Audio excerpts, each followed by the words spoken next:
Okay, good evening to you all, and thank you for coming to our, excuse me, first meeting in October, regular scheduled meeting. And so we're missing our town clerk tonight, so we'll handle some swearing-ins and some other duties slightly different this evening. So I should say bear with your mayor, since I may have to do some of that.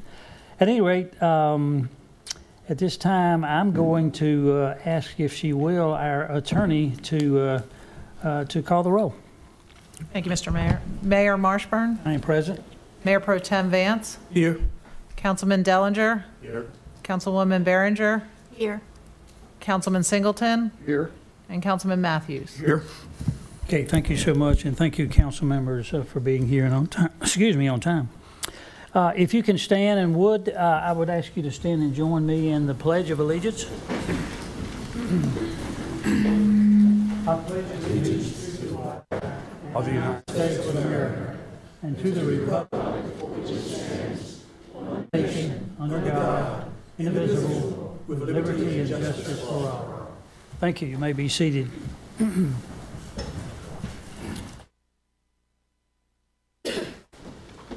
It's a special occasion for me when we come to the invocation, and I can get one of our chaplains from our police department to come and lead us. Some of you may or may not know these gentlemen.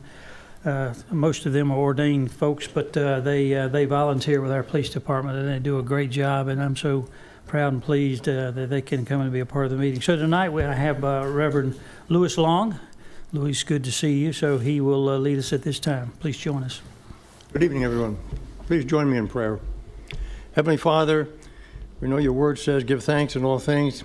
I want to thank you, Lord, for this day of life you've given us. I want to thank you for the health that we have.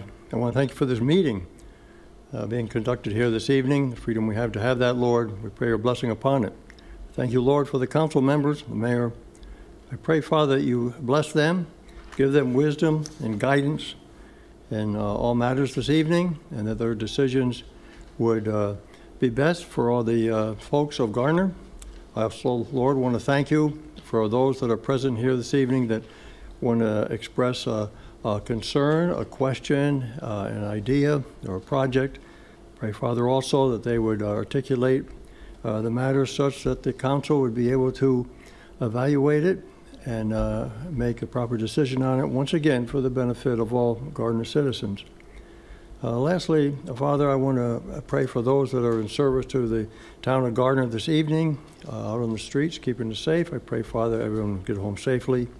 I pray now that you bless this entire time. In Christ's precious name, amen. Amen. Okay, thank you so much, Reverend. We appreciate you coming. All right, the next item on our agenda is what we call petitions and comments. I'm just going to share with you a little narrative which explains this segment.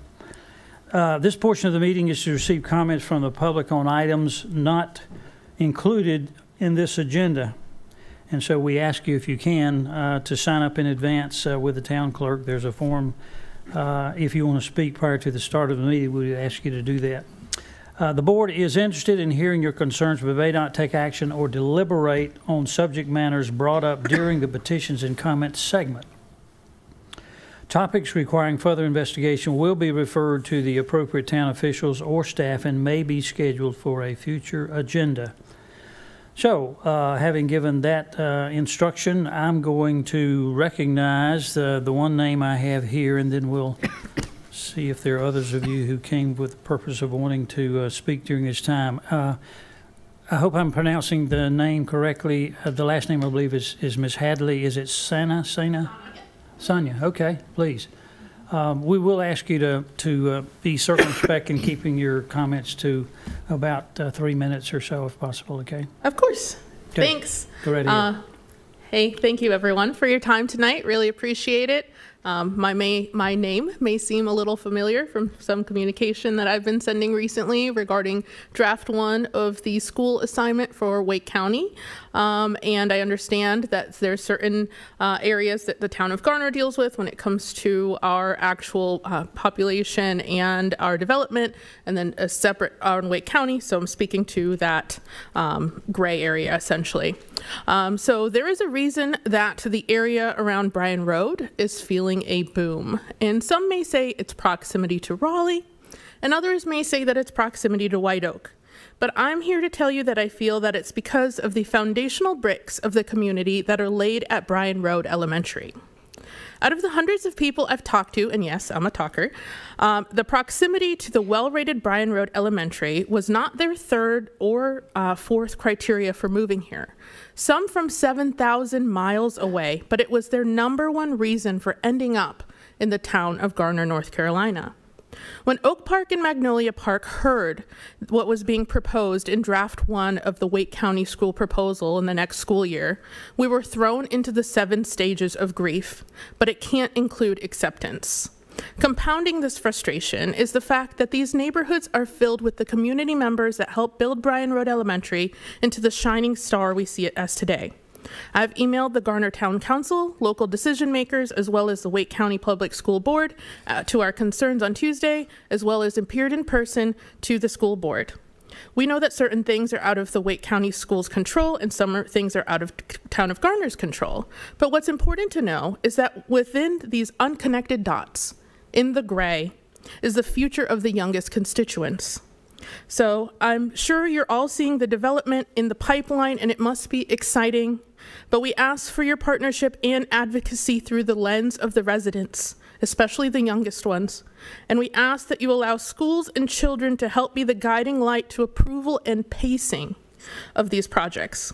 We know that it's no easy feat, otherwise we wouldn't be here talking about it today, and we all just want to do the right thing. So thank you.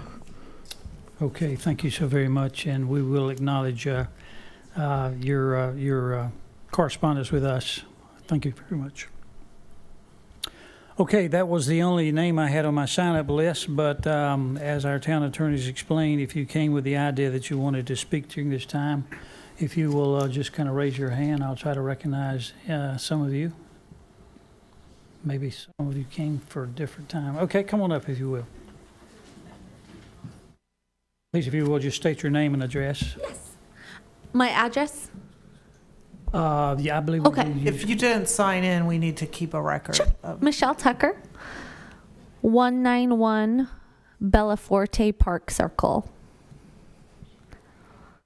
Okay. Okay. And I'm here with Miss Hadley on behalf of Oak Park and Magnolia Park and any other neighborhood that is affected by the rezoning of Bryan Road. I just want to restate the importance of the Bryan Road family and the heart of our community being Bryan Road. We moved here from Arizona about 6 years ago because it was getting very crowded. People were moving in and the houses were super close together. However, the kids were going to 6 different schools in the neighborhood, and there was no cohesive feeling of community. We were feeling very boxed in, very just crowded. So we, as a family, decided to move to North Carolina because we had a sister here and had fallen in love with the beautiful trees and the welcomeness and the personality of it. And we have loved it so far. And as Garner has grown, that's been super fun to watch. But everything we loved and looked for when deciding to move here is slowly going away, and the trees are going down and the neighborhoods are going in, house to house to house to house to house, exactly what we were running from. Also, we had chosen Bryan Road as our school, and I was there the day before, all the days before it opened. I was there meeting the principal. I was there when it got dedicated by our previous mayor. I was on the PTA. I loved Bryan Road so much that I became a staff member. And I'm sorry. it's been a struggle to be a staff member there and see the numbers go up, up, up, up, up, up, up, because we knew at some point something was going to happen. But personally, I thought we would be safe because we were a mile within, a mile within the school radius. So it's been really heart-wrenching to watch these neighborhoods be approved over and over and over and edge us out from our chosen place. And I know both of our neighborhoods, everyone we've talked to, they feel the same way. They chose this school, they chose the community, and we're feeling torn apart. And the way they have it right now is just not going to work for us to split our community like that. So I think what we just really want is we want some communication between the town of Garner and the school board to figure out what we can do to look ahead for these new neighborhoods coming in. We know there's going to be kids. They've got to go to school somewhere, and we've got to plan ahead better for this. We can't yin-yang them around. These kids need consistency. We are getting kids pulled every which way these last few years, and it's just really not fair to them.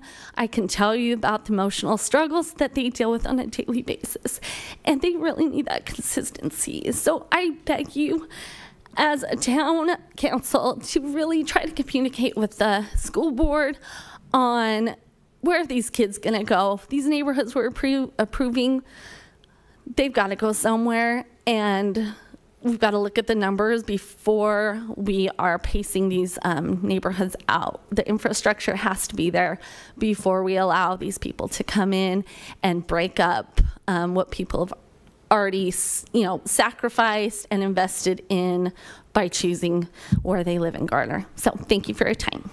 Thank you very much for taking time to come out this evening. Okay. All right, is there anyone else who desires to speak at this time?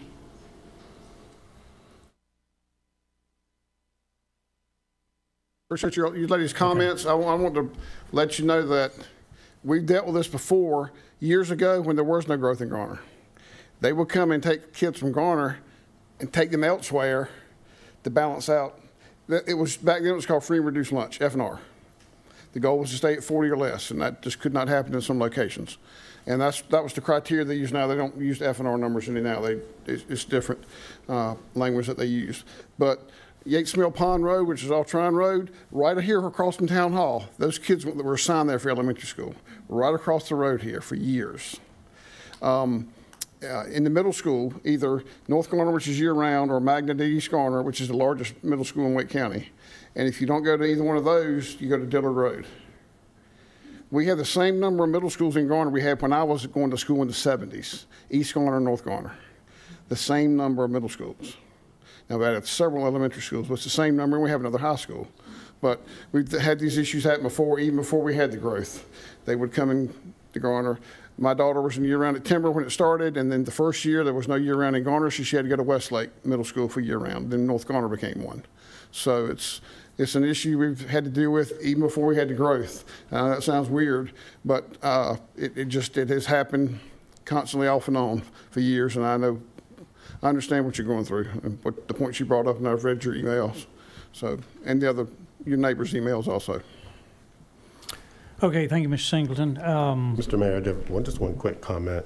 That we've all received your emails and are paying close attention to them. And just the other day, I drove down that way, and school happened to be getting out at the elementary school, and I had to sit there for about 2.5 minutes because they were just walking straight across the street to home, and that's significant. And to see it, it brought a lot of color to what you were trying to communicate to us. So thank you for taking the time to come down here. Okay, and I'd be pleased to comment. I have spoken to the Board of Education representative from our area, a young lady I know, and I think you can confirm she sent a fairly significant response. It probably didn't answer all the questions, but it was an attempt to explain their process as well. So I can assure you that I think the school board is obviously struggling with some of the same things that towns are struggling with, and we're all I think, trying to work together. And so I believe she gave some instruction about attending future meetings and some of the things that you could do there. So I would encourage you to stay in touch with them as well. Okay. All right. Anything else? Was there anybody else who planned to speak this time? Okay. Hearing none, we will move right along then. And Council, the next item on the agenda is the adoption of the agenda. And I believe we need to tweak that a little bit with a closed session and maybe some rearranging. So what is your pleasure?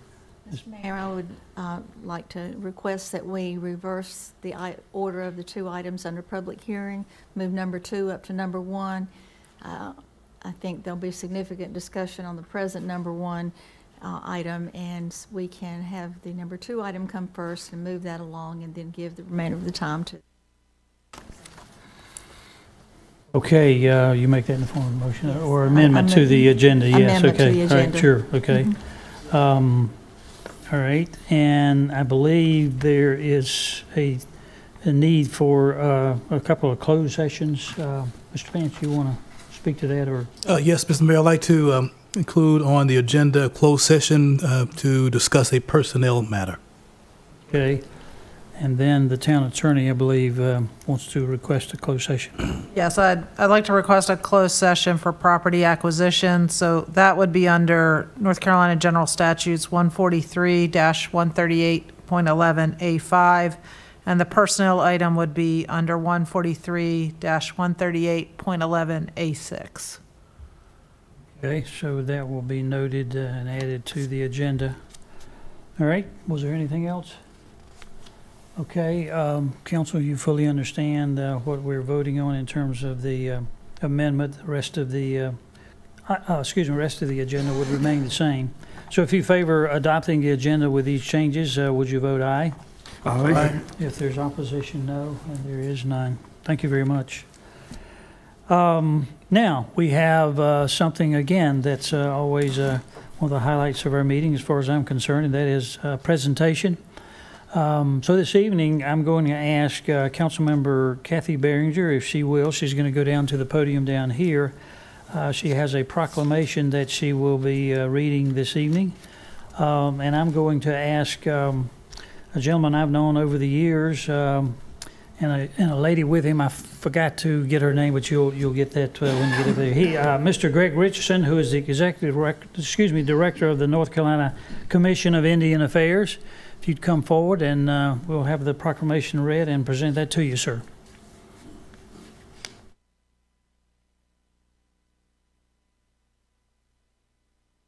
The proclamation reads that this is American Indian Heritage Month 2023, whereas the theme of North Carolina's American Indian Heritage Month for 2023 is Many Tribes, Many People. And whereas there are 8 state-recognized tribes located in the state of North Carolina, and they are, correct me if I'm wrong, they are the Kohari, the Eastern Band of Cherokee, the Haliwa-Saponi, Haliwa-Saponi, the Lumbee, the Meherrin, the Occaneechi Band of the Saponi Nation, the Saponi, and the Waccamaw. Sioux, okay. And whereas North Carolina is home to 4 urban Indian organizations that hold membership on the North Carolina Commission of Indian Affairs, and they are the Cumberland County Association of Indian People, the Guilford Native American Association, the Metrolina Native American Association, and the Triangle Native American Society.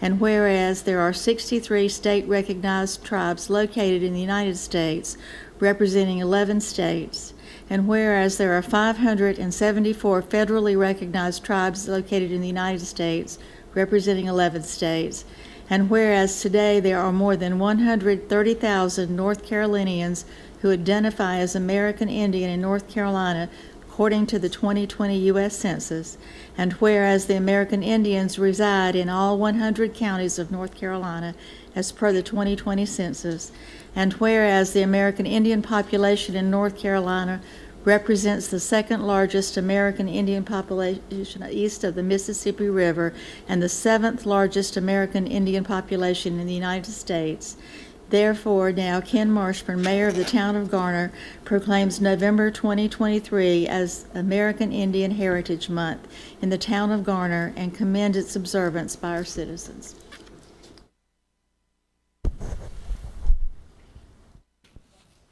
Okay, and that's presented, yeah, and we welcome your comments at this time. Thank you. I'd just like to introduce myself. I'm Wanda Burns Ramsey, President of the Triangle Native American Society, and we certainly appreciate the town of Garner and all the fine citizens that are here. I have a grandson in Garner High School, have worked in this area for many years. Thank you. Thank you. Councilwoman Behringer, it is indeed an honor and a pleasure to have you to present this to us tonight. Mayor, it's a pleasure and an honor, and thank you so much for acknowledging our population here in this town. As you know, on several occasions I've been before you, and it wasn't under this circumstance, but always an honor to be before you. And I wanted to say, too, thank you for all the hard work that you do for this town. Again, my name is Greg Richardson, and I live in Greenbrier Estates. I've been in Garner since 1976 in the same house. Same house. So on behalf of the American Indians who live in the town of Garner, and there's quite a few of us, and the American Indian citizens in this state, we are so deeply honored to be recognized and given this honor. Thank you so much, Councilman. Thank you, sir. I think some applause.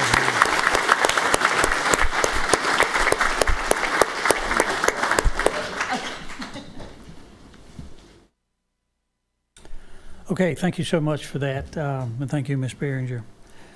All right, Council, the next item for us this evening is the consent agenda. There are 5 items on that agenda. You've had a chance to see those, I'm sure. So what say you about approving the consent agenda? So moved. Second.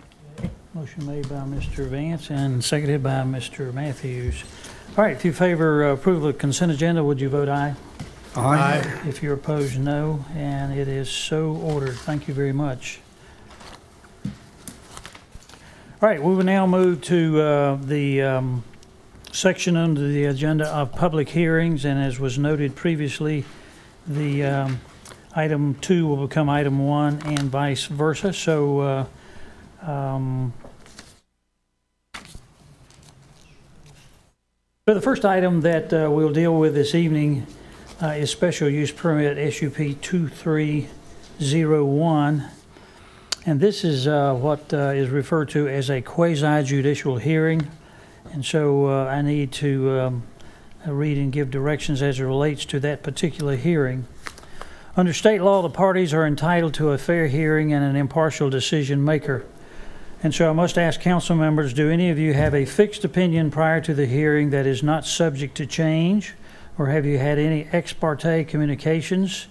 Do you have any close familial, business, or other associational relationship with an affected person? Or have a financial interest in the outcome? If so, you should indicate that at this time. Okay. This is a fact-finding hearing, and only competent material and substantial evidence that is not repetitive is allowed.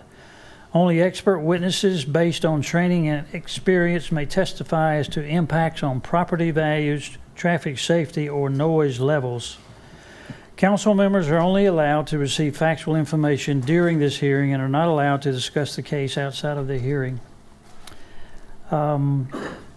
The permit application staff report contained in the agenda packet are offered as evidence in this case and will be accepted into the record unless an objection is raised by the applicant or a person with standing.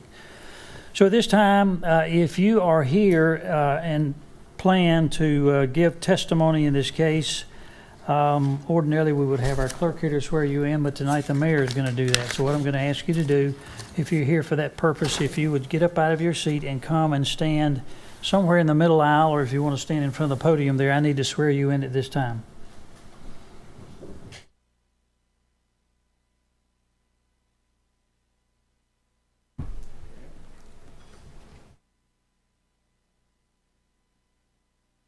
All right, would you please raise your right hand?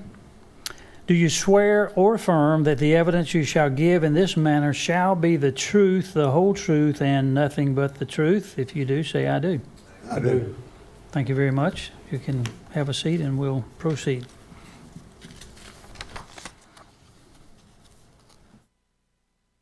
Okay, the first public hearing we'll have, a quasi-judicial hearing, is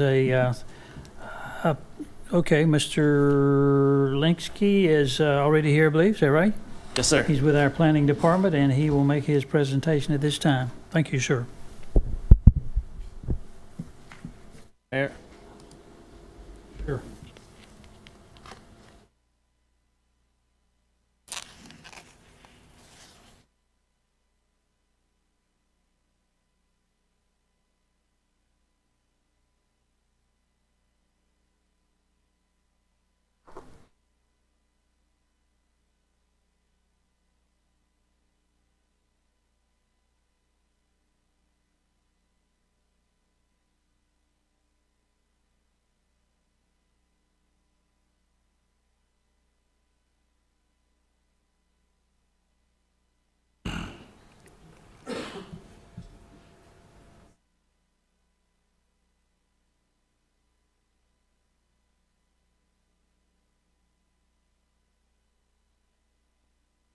Sometimes, even under the best of circumstances, we have slight technical problems, but we'll be ready in a minute, I'm sure.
Sorry about that.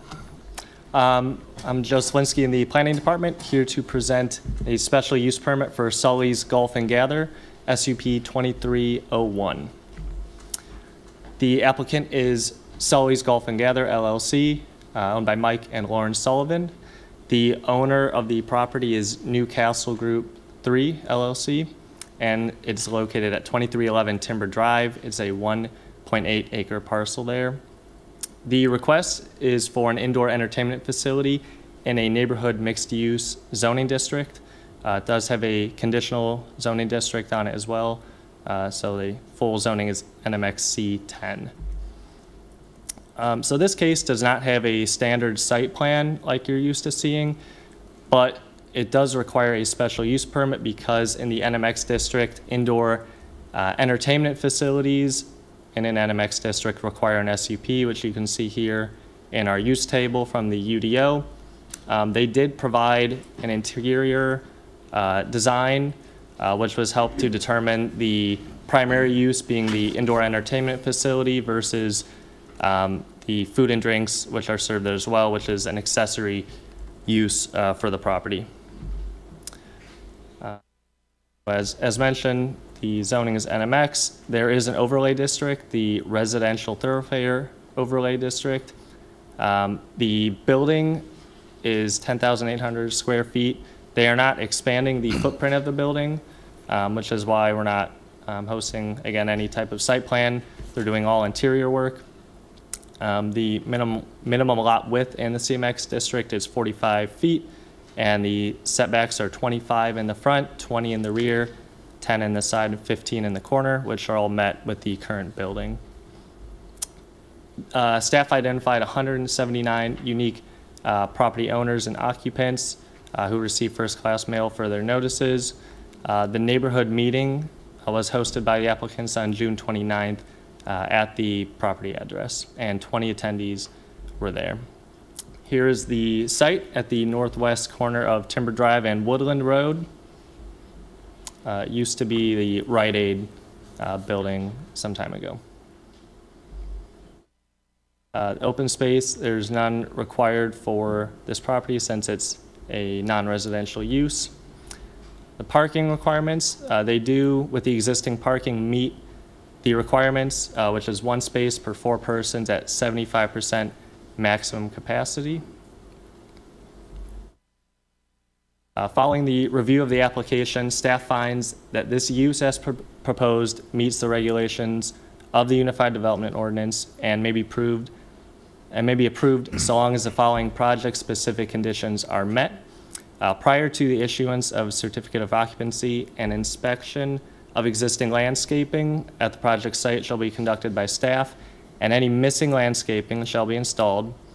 This includes the original zoning conditions that a 25-foot minimum width buffer adjacent to the property now were formerly owned by H.G. Belk and adjacent to Section 6, Block H of the Echo Heights subdivision shall remain undisturbed except to plant any required vegetation, and that a Type A screen from the Garner Land Use Ordinance may be planted and maintained adjacent, not any closer than 25 feet to the adjacent properties, and in addition to the 25-foot undisturbed buffer. If you could please refer to your page 146 of your packet to find the motion for SUP 2301. The applicant is here to speak on behalf of their application as well. And Okay, Mr. Linsky, let's give council an opportunity to ask any questions they may have. I'll start to my left with Mr. Matthews at this time. Thank you, Mr. Mayor. I drive by there quite a bit, and it's good to see something going in there. And then we find out so much it's going to be indoor golf. That'll work. So glad you're going into that building. We don't like to see any empty buildings like that in Garner, and I think it'll be a good use of that, and I wish you well. Mr. Singleton. Nothing right at this moment. Okay. Ms. Behringer. I would have to agree with Mr. Matthews. It's good to see this building being put to good use. And Mr. Dellinger. No questions. Okay. Mr. Vance. No questions at this time?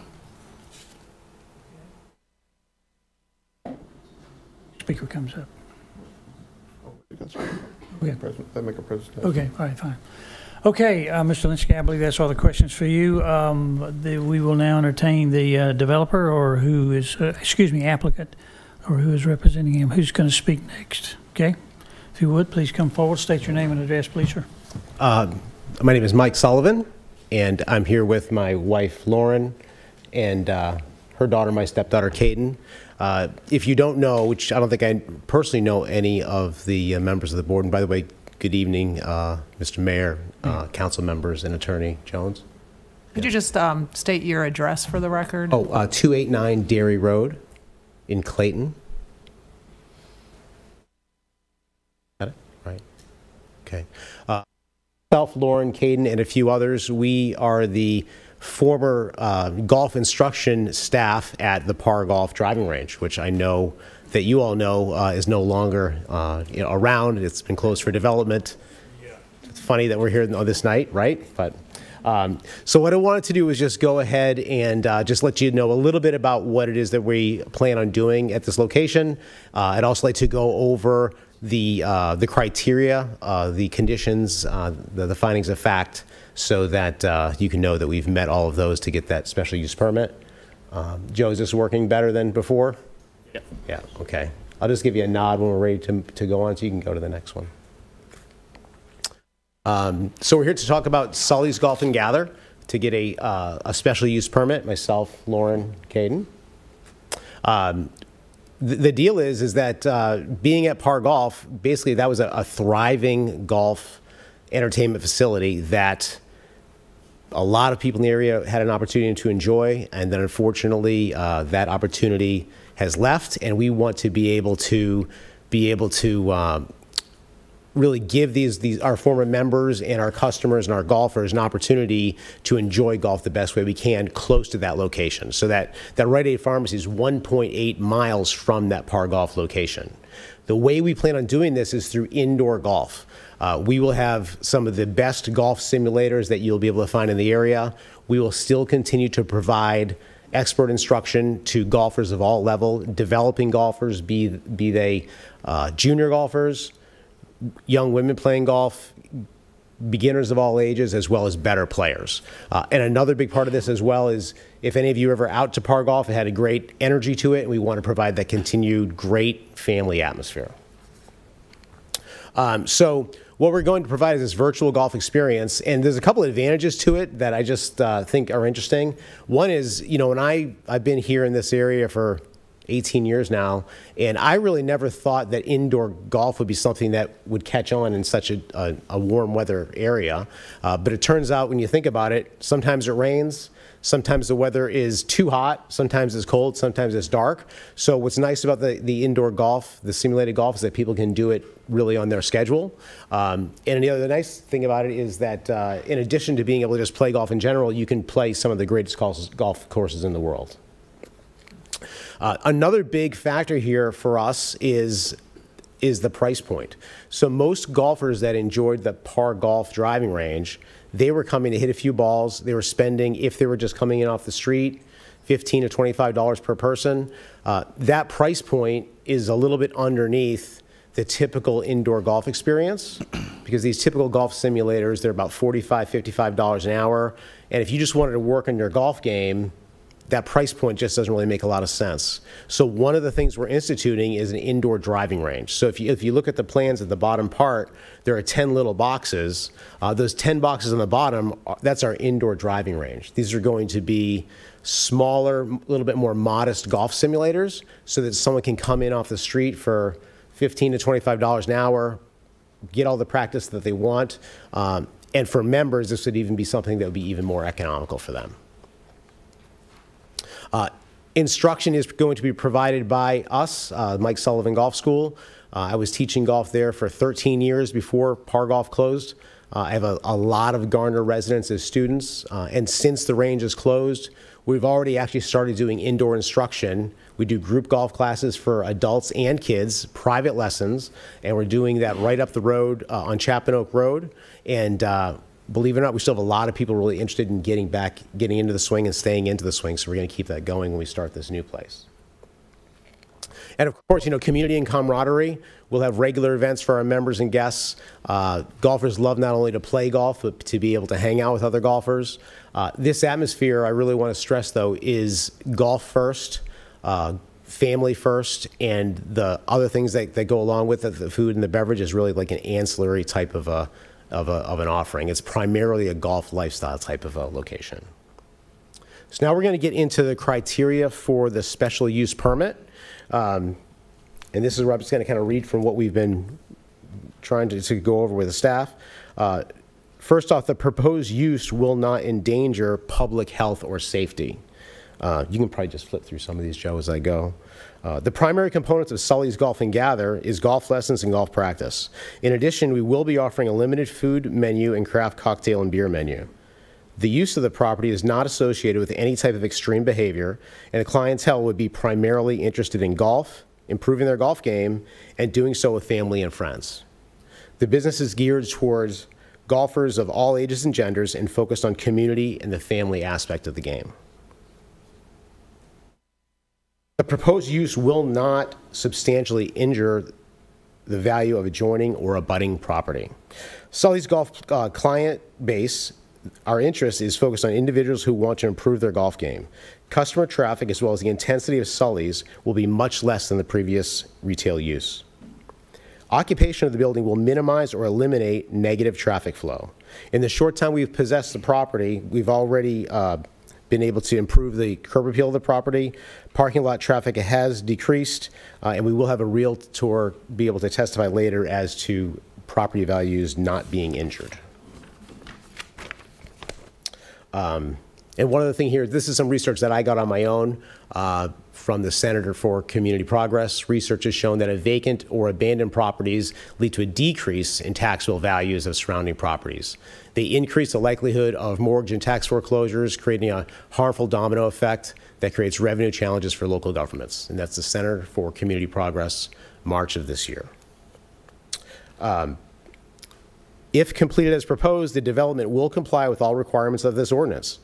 During our 2 previous meetings with the Town of Garner planning staff, we've discussed the requirements of the ordinance to ensure that we are complying with every aspect of the ordinance. We have been directed and advised by the Town of Garner planning staff through every step of the process to ensure that we're following the correct protocol. Next up, the proposed use is consistent with the town's adopted transportation plans, other relevant adopted plans and policies, and the stated purpose and intent of this UDO. The fact that the use is permitted under certain circumstances in the zoning district creates a rebuttal presumption that the proposed use is in harmony with the intent of the UDO as relates to the general zoning plan. We've been advised in our meetings with the planning staff that we are in compliance and our plan does fit the general zoning plan. Based on these staff comments, we believe that the proposed use is consistent with the town's adopted transportation plan. A traffic generation letter signed by an engineer will be submitted at the public hearing, and we've already got that in. Okay, next up. Adverse impacts. Any significant adverse impacts resulting from the use will be mitigated or offset, including impacts on the natural environment. We already have a local landscaping business handling the property to ensure neat appearance and compliance with landscaping ordinance provisions. This landscape company already services other properties, commercial properties in the area. And our curb appeal, as I mentioned, has been improved. We've already painted the building, done the parking lot, roof, things like that.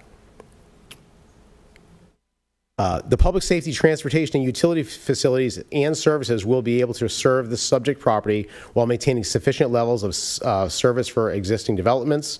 While one with 55 or 57 parking spaces, parking is more than adequate for use. Overflow parking should not be an issue or impact adjacent users, and our occupancy will be less impactful than the previous tenant. Adequate assurances of continuing maintenance have been provided. Sully's will be staffed during all operating hours and will be authorized to take the necessary actions if needed. Sully's has maintenance and service contracts with licensed HVAC contractors. Periodic maintenance and cleaning will maintain the site's appearance. We have communicated with our neighboring businesses to assure with them that we will be good neighbors. A little bit on myself and Lauren. Oops, sorry, Joe. Laura and I have a 24-year history of success in the golf and recreation business, which is expected to grow at this location. Our ownership management employees will be on site maintaining this place. We'll be there on a day-to-day basis. And our expected main revenue base, our client base, is what had been the existing client base at Par Golf. Thank you very much. Any questions? I'd be happy to answer. Okay, yeah, probably are some. I'll start with Mr. Singleton if he wants to ask Mr. Sullivan a question. Mr. Sullivan, will people, will they be able to rent out the space for I won't say a golf party, that's not what I mean, but I mean, if someone wanted to have a birthday party or someone and that's what they wanted to do is to use the simulators and so forth and also have some of the food, will that be available, an option for people? Yes, they would be able to do that. We would make sure that the occupancy would always be at a number where we would maintain any regulations we have to, though. Okay. So if we're limited to a certain number of occupants, we make sure we wouldn't go over that. But yes, we're planning on being able to have small parties and team building events, things like that. All right, thank you. Ms. Baird, do you have any questions? Mr. Dellinger. Excuse me, just a question on, you mentioned alcohol, beer, cocktails. Is there a membership or to be a part of, to come in and work, or can somebody just walk in off the street and get a cocktail, and like what's this? This is going to be, there will be a membership. The membership will be for using the technology, for using the the athletic part of it. anybody can come in off the street and have a drink, have a hamburger or something like that. Does that answer the question? Yeah, I guess I have a question for planning on the 6.64F. Seems to be geared towards electronic gaming and sweepstakes. Is that correct? Yeah, we did notice that there's another definition in Article 13 that does specify the indoor activity uses. So that's something that we do need to clean up in there. I think it might have been a bit of an error when the new UDO was written in. And I can send, if you'd like, in Article 13, that definition for you.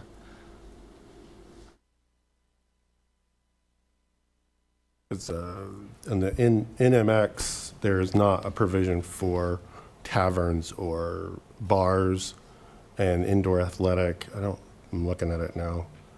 The alcohol is not, I don't have a problem with alcohol, but looking at the UDO, the criteria seems to be geared towards the sweepstakes, more lottery, slot machine type. So, I mean, I guess that's sort of my question. It's an interesting interpretation. Yeah, I think if I remember correctly, under I guess the broader entertainment facilities, both the indoor gaming and the indoor entertainment facilities are on there, but the definition does need to be corrected for the indoor entertainment facility portion. I guess so you're going by the use table with the inclusion in the use table where it says indoor athletic. Correct, yeah. I got you. Yeah. I see where the correction needs to be made. All right, thank you. Yeah. Okay, Mr. Vance? Yes, I was just in your parking lot this morning and saw the activity going on there, and the improvements are definitely noticeable. And did I hear you say you have beginner or adult classes possibly? We're doing them right now as well. So yes, we run about 32 beginning adult classes a month. All right. And looking at the parking there, you have 55 spaces, and based upon your plan, that's sufficient. More than enough, yeah. So if you look at it, the driving range bays, there's 10 of those. Mm-hmm. You'd have one person generally in each of those bays. You probably couldn't fit more than two. And then we have 3 premium bays that could probably have 4 to 6 people in them. So we're looking at any one time, 22 to 25 people participating in golf. A couple more could be lingering around, and then in the food and beverage part, we wouldn't even have enough seating to get us up. Even if every person took their own car, we wouldn't be able to use the 55 spaces. So, okay, all right. Yeah. Thank you. Have no more. Okay, thanks, sir. I'll go back this way. Mr. Matthews, anything? Nothing else, sir. You have anything else, Mr. Single? Looking at the picture, I know what the background looks like. Is that it's like, okay, I thought it was. I saw the azaleas. I saw the azaleas, and it looks like that's what it looked like. Okay, Augusta. It's beautiful. Yes. You've been there? No, I have not. No. I've had friends that go there. Matter of fact, one of our former mayors here, Mr. Rohrbaugh, he used to go. He and a friend had tickets, and we go every year on practice or on Thursday. They would go down for a couple of days for years. Yeah, we've always gone on a practice round, and I recommend everyone to visit Augusta National if they can do that. Thank you. Okay, anything else for Mr. Sullivan? Anybody? I do have one question. Okay. My youngest son is a golfer, and he and his wife live in North Raleigh. Can you promise me they'll come here?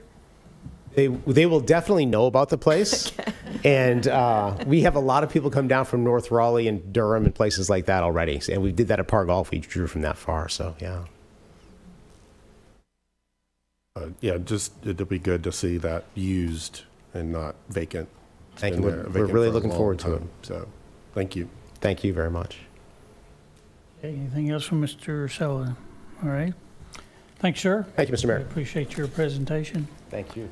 Do you have anyone else who wishes to testify? Yes, Dave Biggerstaff, Realtor, just to speak to the property values. Okay, thank you. Mr. Biggerstaff, yeah, please come forward and state your name and address, please, sir. Yes, my name is Dave Biggerstaff. Like to thank the council, the mayor, and all for allowing us to be here tonight with this business. I've known Mike and Lauren for years. We need for the record your address, if you would. My address is 149 Creekbrook Court, Garner, NC. Very good. Thank you, sir. I'm a 66-year-old Garner resident, college graduate, Army veteran, and local real estate professional for the last 28 years. Currently a broker with Hometown Realty here in Garner. I was asked to speak by Mike and Lauren about their new business. I've been a client of theirs for years, a friend, and they asked me to speak on the impact of the real estate housing around that area. So in the research that I've done in the last several days, obviously this building has been vacant for several years, which is not good for local housing or anything. But you know, the housing on the Woodland Road, Timber Drive area, it's some of our older housing in the Garner area. You wouldn't know it by today's prices. I mean, it looks great, but with a business like this going in, as well as the other adjoining businesses, in my research, I don't see any negative impact on the housing or the other local businesses, and only an improvement to the neighborhood. I had some more information, but in Mike's presentation, he went over a lot of it. So I think just from the real estate standpoint, it's going to be a benefit to the community, and no negative impact, in my opinion, at all. Okay, thank you, sir. Let me see if we have some questions for you. I'll start with Mr. Vance to my right. No, I do not. I Okay. don't have any questions. Mr. Dallinger coming this way. No questions. Ms. Thank you. Behringer? Mr. Singleton? Yes, sir. And Mr. Matthews? Questions? Okay. Thank you for being here, sir. Appreciate your distinguished career that you've had. Sounds like you had a lot of success. Thank you. Thank you, sir. Have another witness now? Yes. Thank you. My name is Alan Tew. I live in Clayton. My office address is 202 South Lombard Street. I've practiced law there, where I grew up, since August of 1971. I'm not here, well, I want to just, I sat and I listened, and I sort of gathered that this is something that certainly has a good prospect of passage. I don't want to wear you out, but again, indulge me for a few moments, because I don't want you to feel that you're taking for granted that you're going to grant what we are asking. I want to point out two things. In my experience, the things that you deal with most in terms of hearing negative comments is the impact on the community. There is incontrovertible evidence that the value of the property would not be diminished, and most likely, just in common sense, repurposing a building that's been vacant for, I believe, 5 years, one, to now something that would certainly enhance the ad valorem tax value of that property.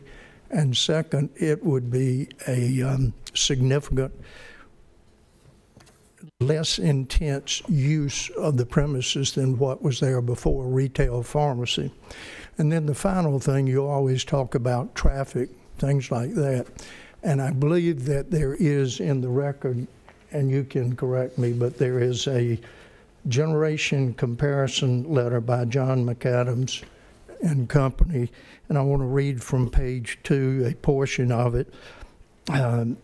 Based on the review of the existing and proposed densities in comparison to the trip generation found in the ITE manual, the subject development is not expected to trigger the need for a TIA, as a trip generation of the proposed land use are expected to be lower than that of the currently permitted pharmacy.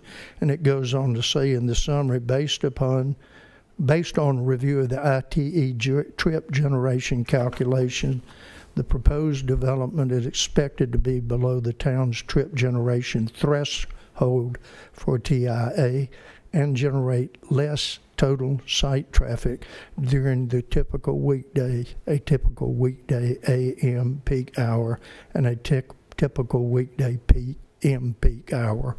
That, and then one final thing, I didn't bother to check, but one of the things you're always concerned about when you've got something that is or has been for 5 years, not a controlled facility in terms of who uses it, who's there, whether or not somebody's parking. For example, I believe one of the utilities company parked its equipment there, and you've got adjacent landowners in terms of the mixed use next door, and then the neighbors. And then finally, the attractiveness of the site for some unwanted business transactions. So I respectfully request that you all find that all of the criteria have been met and grant the relief sought. Then just on a personal final, I admire and respect what you do, and when you are here, you're dealing with everyday problems, and the most constant one that is conflicted is zoning. And I think looking at the people here, I see why. Your attention, the manner in which you conduct your business is, from my experience, exemplary. The staff has been collaborative, not combative, and they know how to communicate and do communicate. So I commend the staff, and I've dealt with a lot of different entities. And then finally, these facilities in this campus are just really wonderful. You all are very fortunate. Thank you. Okay, let's see. We have some questions for you, Mr. Tu, before you leave. I'll start with Mr. Vance, to my right. Yes. I just like to say, in reference to what you brought up in pertaining to the John McAdams report, it goes back to, or it can be inferred based upon the question I asked Mr. Sullivan pertaining to the use of the number of parking spaces available. And really, you just confirmed that what was in my mind is that the use will be a less intense use than the previous user, which infers that the traffic going through there will be less, which therefore would not be the current transportation facility is sufficient without any modification. So everything is good. I would like to say providing the information was supportive, and I appreciate that. Thank you, Mr. Vance. You're welcome. Roger. They've met the 8 criteria, ready to vote. Okay. Okay.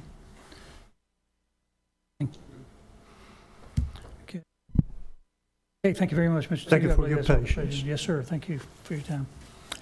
Okay, before I turn this over to some public comments, this is a public hearing. Is there anything else from the applicant at this time? Are you good? All right. All right, if you came here this evening desiring to speak on this matter, this is a public hearing, and now would be your opportunity. So is there anyone in the audience who desires to speak on this particular issue? If you do, let me know. Okay, seeing and hearing none. Town have any other information to share? Is that it, Mr. Linsky? Sir. Okay. I'm going to close the public hearing and Mr. Mayor, I find the application number SUP 2301 meets the town's 8 criteria for special use permits as identified in Article 4.7.4.d.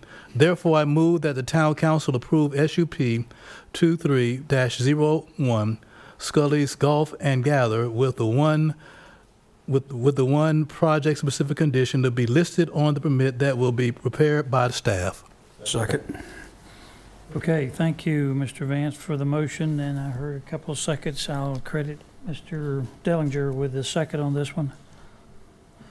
Okay, council, you have the motion properly before you. Any discussion amongst yourself that you desire before we vote? Anybody? Okay, if you favor the motion that is before you this time, would you please vote aye? Aye. If there's any opposition, no, and there is none. The motion passes unanimously. Thank you for your presentation. We wish you well as you start this process, and I guess there's some people in town like me hoping they can go over there and improve their golf score a little bit. We'll see. Yes. Okay, thank you very much. Okay, and thank you, town staff, for your work on this. Okay, all right. Okay, we will now continue on with our agenda. We will now go to item number, what is now number 1, yes. So this is the conditional rezoning CZPD 2203 401 crossing. This is not a new public hearing. This is a continuation of a public hearing that was held on August the 22nd of 23, I believe it is. So we're simply reopening. I don't know if reopening is the right term, Mrs. Attorney, but we're going to continue that hearing with an expectation of reaching some resolution on the matter tonight. So I recognize Ms. Ashley Harris. Good evening, Mayor and members of council. As you said, this is 401 Crossing, CZPD 2203, and this is a continuation of a previously opened public hearing. The applicant is Laura Holloman of the McAdams Company. There are a handful of owners written in your staff report and listed here for you. The project is located off of US 401, and the tract size is approximately 72.24 acres. This is a planned development district, which is a PUD book with written conditions. Here is an aerial of the site location. You can see Fayetteville Road, which runs north and west of the site. They recently approved George's Landing subdivision, Pinedale Acres and Colonial Heights, which are county subdivisions, and then Wake Christian Academy to the north. So as the mayor stated, this public hearing was opened on August 22nd, 2023. The council made a decision to leave the public hearing open to gather more information and for the applicant to respond to some comments. The discussion focused primarily on the adequacy of open space that was provided, including the amount, type, and quality, adequacy of illustrated parking, including for the rental units and the ownership units, an opportunity to capture the 100-year stormwater event, clarification on the road improvements along Fayetteville Road, and questions of the soil quality and condition pertaining to the previous golf course. The applicant was also asked to hold an additional neighborhood meeting. They did meet twice on September 14th and on September 25th. We asked them to hold a second meeting because the first had not met the UDO requirements for notification, so they did meet those with the second meeting. For the applicant's response to those items, they provided some new illustrations and additional detail and calculations pertaining to the open space. They reiterated that they will meet UDO parking requirements and have not asked for any reductions. They did add a condition that any construction parking would be on-site only. Currently, they have indicated that it is too early to determine if they could capture the 100-year storm, but they are willing to look at that if it comes to site plan or SUP. And they have reached out to NC.gov and have their traffic engineer here tonight to speak to the road improvements.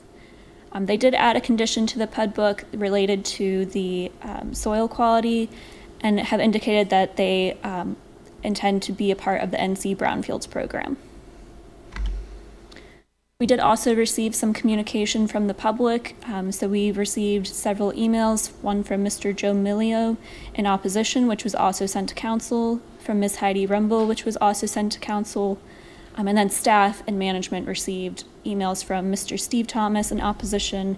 He had concerns related to project parking, drainage, the recreation areas, the housing style, and questions about annexation and taxes. And then Ms. Allie Kristen, who was also in opposition, asked for clarification on process-related questions. So I'm not going to go through all the conditions, but I will highlight the ones that have changed since we last spoke. All the conditions are listed for you in your staff report. The permitted use table has not changed. Condition number 2, the developed open space is now calculated at 34.9% of the total developable area and shall contain a minimum of 3 of the following elements: paved walking trails, cornhole boards, butterfly garden, seat wall bench, dog park, community garden, cut flower garden, playground, and enhanced landscaping. I would ask you to be respectful of our speakers. Thank you. Condition number 5 has also changed. The perimeter buffer shall be a minimum of 30 feet Existing trees and vegetation will be used with supplemental native plants. Outside of protected environmental areas, the perimeter buffers shall be supplemented with evergreen plant material to achieve 50% evergreen material within the buffer. All supplemental landscaping added to the perimeter buffer will be native. Again, these other conditions did not change, but they are listed for you in your staff report and in the PUD book. Condition number 18, multifamily apartments shall be located a minimum of 60 feet from existing single-family structures. And then condition 20, adjacent to all perimeter property lines, maximum building height will be limited to 4 stories. Additionally, condition number 23 was added that all off-street parking shall meet the minimum standards outlined in the UDO. And they reworded condition number 24 that access will be granted to the Carlton property. These are also new conditions that construction entrances will be located on the subject property and related construction parking shall be located on site. And the developer shall perform a phase 1 environmental assessment as part of the routine diligence. And if contamination is found, the developer is admitted into the NC Brownfield program and will follow conditions thereunder by NC.DEQ. So again, as I mentioned, there was 2 additional neighborhood meetings. The third of the 4 that they held was September 14th at the Garner Senior Center, and there were approximately 21 neighbors in attendance. And the 4th was on September 25th at the Garner Performing Arts Center, and there were approximately 30 neighbors in attendance. And those full meeting summaries can be found in your staff report packet. So just some master plan general information. As I said, the area is about 72.24 acres. Of that, 68 acres is residential and 5 acres is commercial. You can see the units and building counts below. And the project master plan including the commercial closest to Fayetteville Road, the multifamily apartments, the townhouse units, and then the cottage style units here. Lots and setbacks, so there is the minimum 25-foot setback along the development, except where single-family residential lots of the same square footage of the district in which they are located abut similar single-family development. And the setback from any street bordering the PUD tract is 35 feet unless a greater setback is required. The minimum building separation would be 60 feet. So in blue is the new additional information provided by the applicant. So previously they had proposed 25 to 30% open space. They provided some updated numbers and have committed to 34.9% open space, and that would be verified again at site and subdivision plan review. 8 open spaces would be maintained by an HOA or a property manager, and the required open spaces would be met with a combination of qualifying conservation areas and recreation space.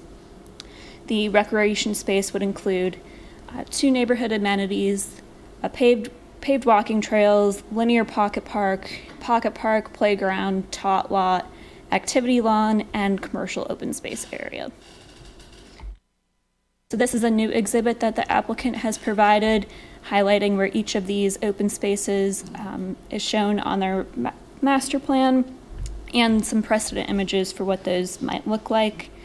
So you can see the village green and the activity lawn, which were specifically spoken about at last meeting. And with that, they also provided some minimum sizes and quantities. So I would point out with the activity lawns, they have committed to a minimum square footage of 18,000 square feet, and they have committed to 5 activity lawns. So that would be a total of 90,000 square feet. So all those numbers are in your packet as well. Tree canopy cover, so in the residential, they will meet the sliding scale of 18 to 20%, and in the commercial, they will meet the sliding scale of 12 to 14%.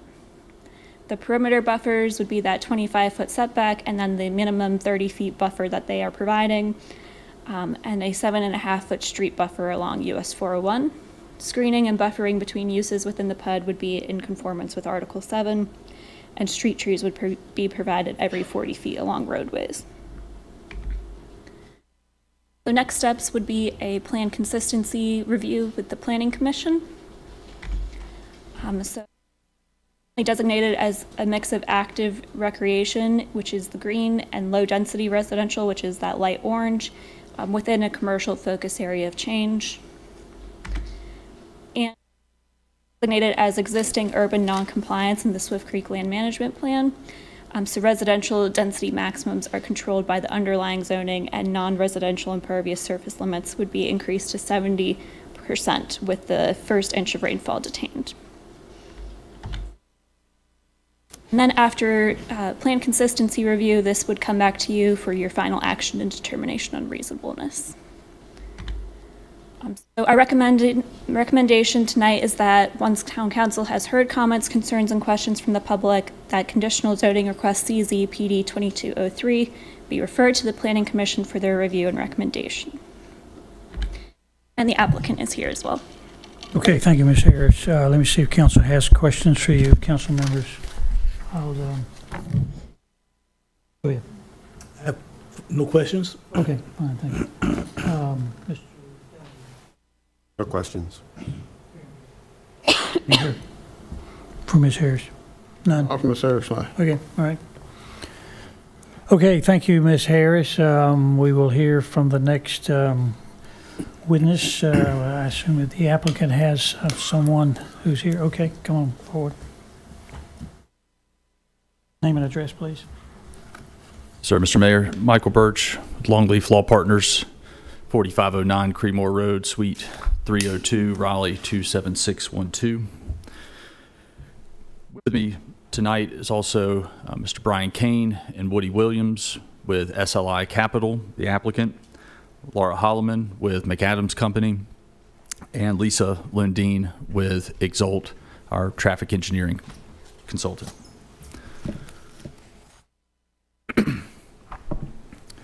So we appreciate the opportunity to come back and address the council. At our last meeting, approximately 6 weeks ago, the council asked us to evaluate a number of items, and we've done just that. And we will be speaking to all of those items that you asked us to take a look at. But before going into those details, I did want to highlight a few big picture aspects about this project. And I wanted to start with the applicant, SLI Capital. This group, led by Brian Kane, is a local group focused on creating high-quality, mixed-use projects that contribute to the surrounding community. Wanted to highlight a few of their recent projects. East End Market in Raleigh. Phase 1 is complete. It's what you're looking at now in that picture. An adaptive reuse of an existing warehouse building for office and co-working space, cidery, restaurant, with future phases to include multifamily residential, potentially office, and additional retail. The Weld is another project recently in the news for its groundbreaking $700 million project across from Dix Park. And as a part of that project, at the groundbreaking, I believe last week, SLI Capital and its development partner was able to present to the Dix Park Conservancy a donation for $500,000 towards an enhanced trail system within the Dix Park. Another project is the Terrazzo in Durham, multifamily there, Durham.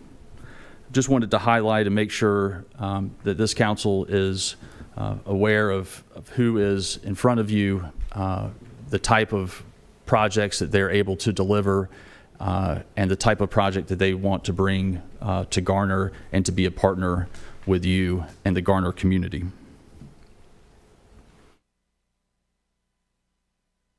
Another big picture item is the type of housing that this project is trying to bring to Garner. Targeting that missing middle, providing housing opportunities and housing variety for young professionals, young families, the cottages that are targeted towards empty nesters, but providing a wide range of housing options at varying price points that are all intended to be attainable for those living and working in Garner.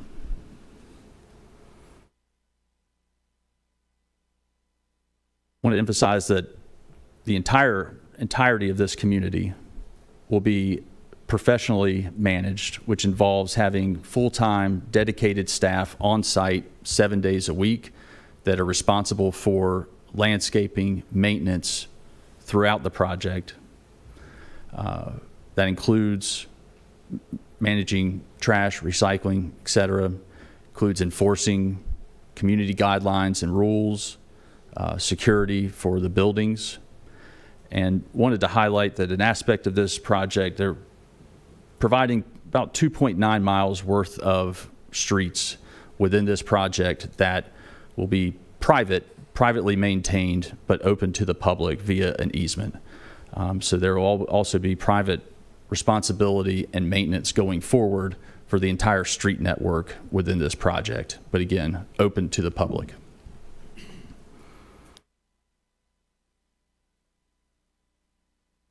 Last of these big picture items is SLI Capital's goal to create and build on the community. They are providing, again, upfront along 401, neighborhood scale commercial, again, seeking type of uses that will serve those residences within the project, but also in the surrounding communities.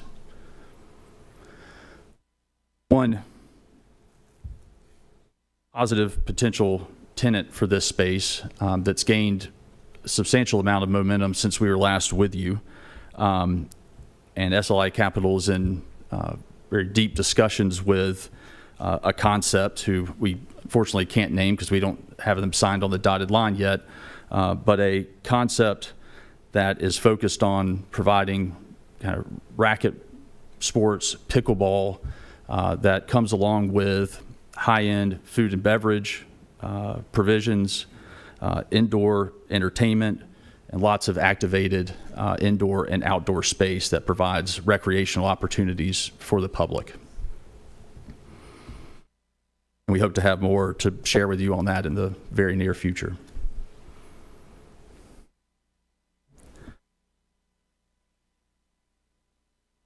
So staff highlighted a number of the items that we were tasked with focusing on since our last meeting, and I want to hit those at a high level, and then I want to turn it over to Laura Holloman to do a deep dive on the activated open space, since that was kind of a top priority, and then we'll turn it over to Lisa Lundeen to speak about the traffic impact analysis and providing comfort that what was taken into account for that analysis.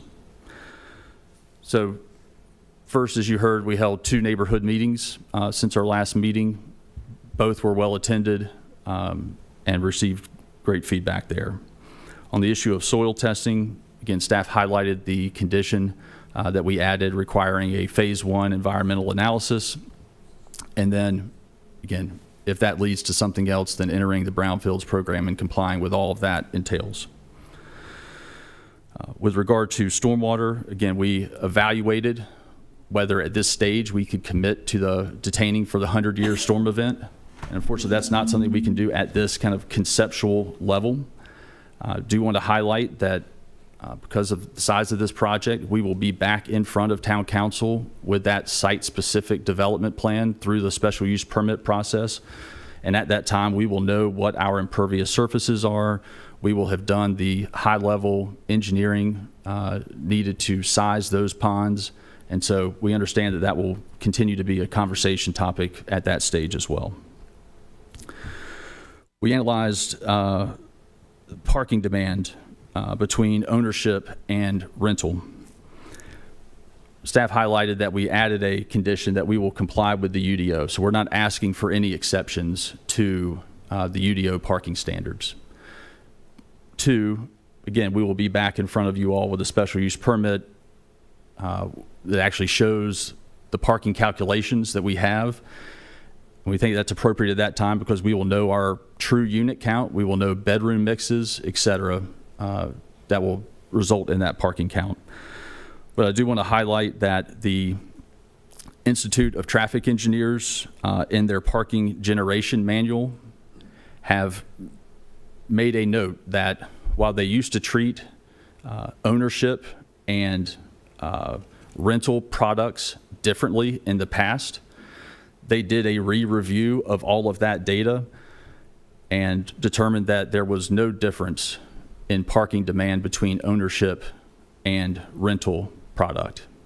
And so just wanted to provide you all with that information as well. So at this time, I do want to turn it over to Laura Holloman to go deeper into the activated open space. Then I'll ask Lisa to get up and talk about the TIA, and then I'll come back up and close and address questions. Thank you. Thanks, sir.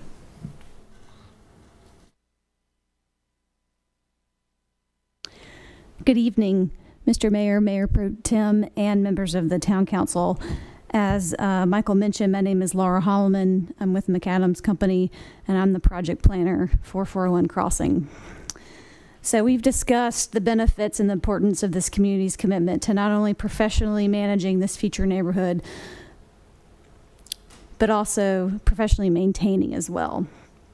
So in addition to every townhome and cottage having private outdoor space, there are numerous open space opportunities throughout the community.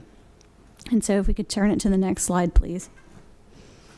The next slide, I will present these open space areas at a closer view from north to south, starting with those located closest to Fayetteville Road or 401.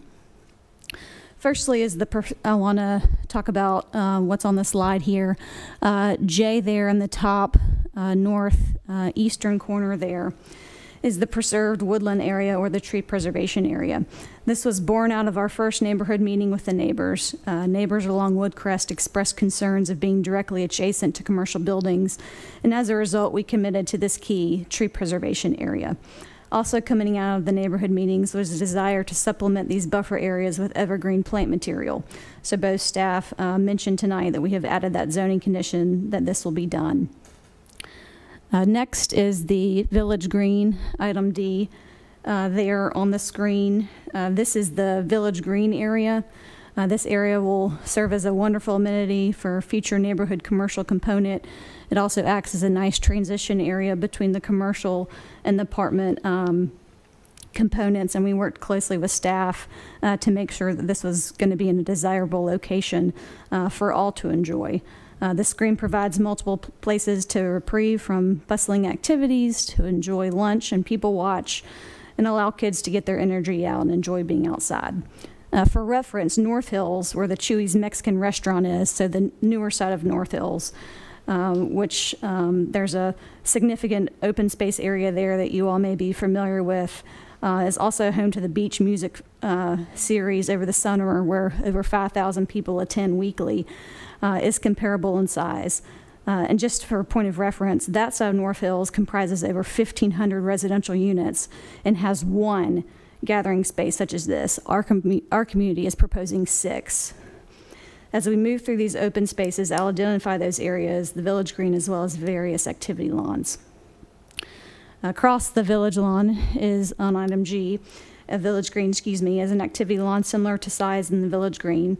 And all activity lawns will feature open grass fields, allowing supplemental landscaping and seating opportunities to allow for games and free-flowing activities. Also, item H there is what we call the Hardwood Haven. That's an area that we are acknowledging that there are some existing hardwoods where we intend to have community walking trails. Walking trails, as we've mentioned, will be located throughout the community and allow residents from all enclaves to enjoy an off-street sidewalk experience. Next slide.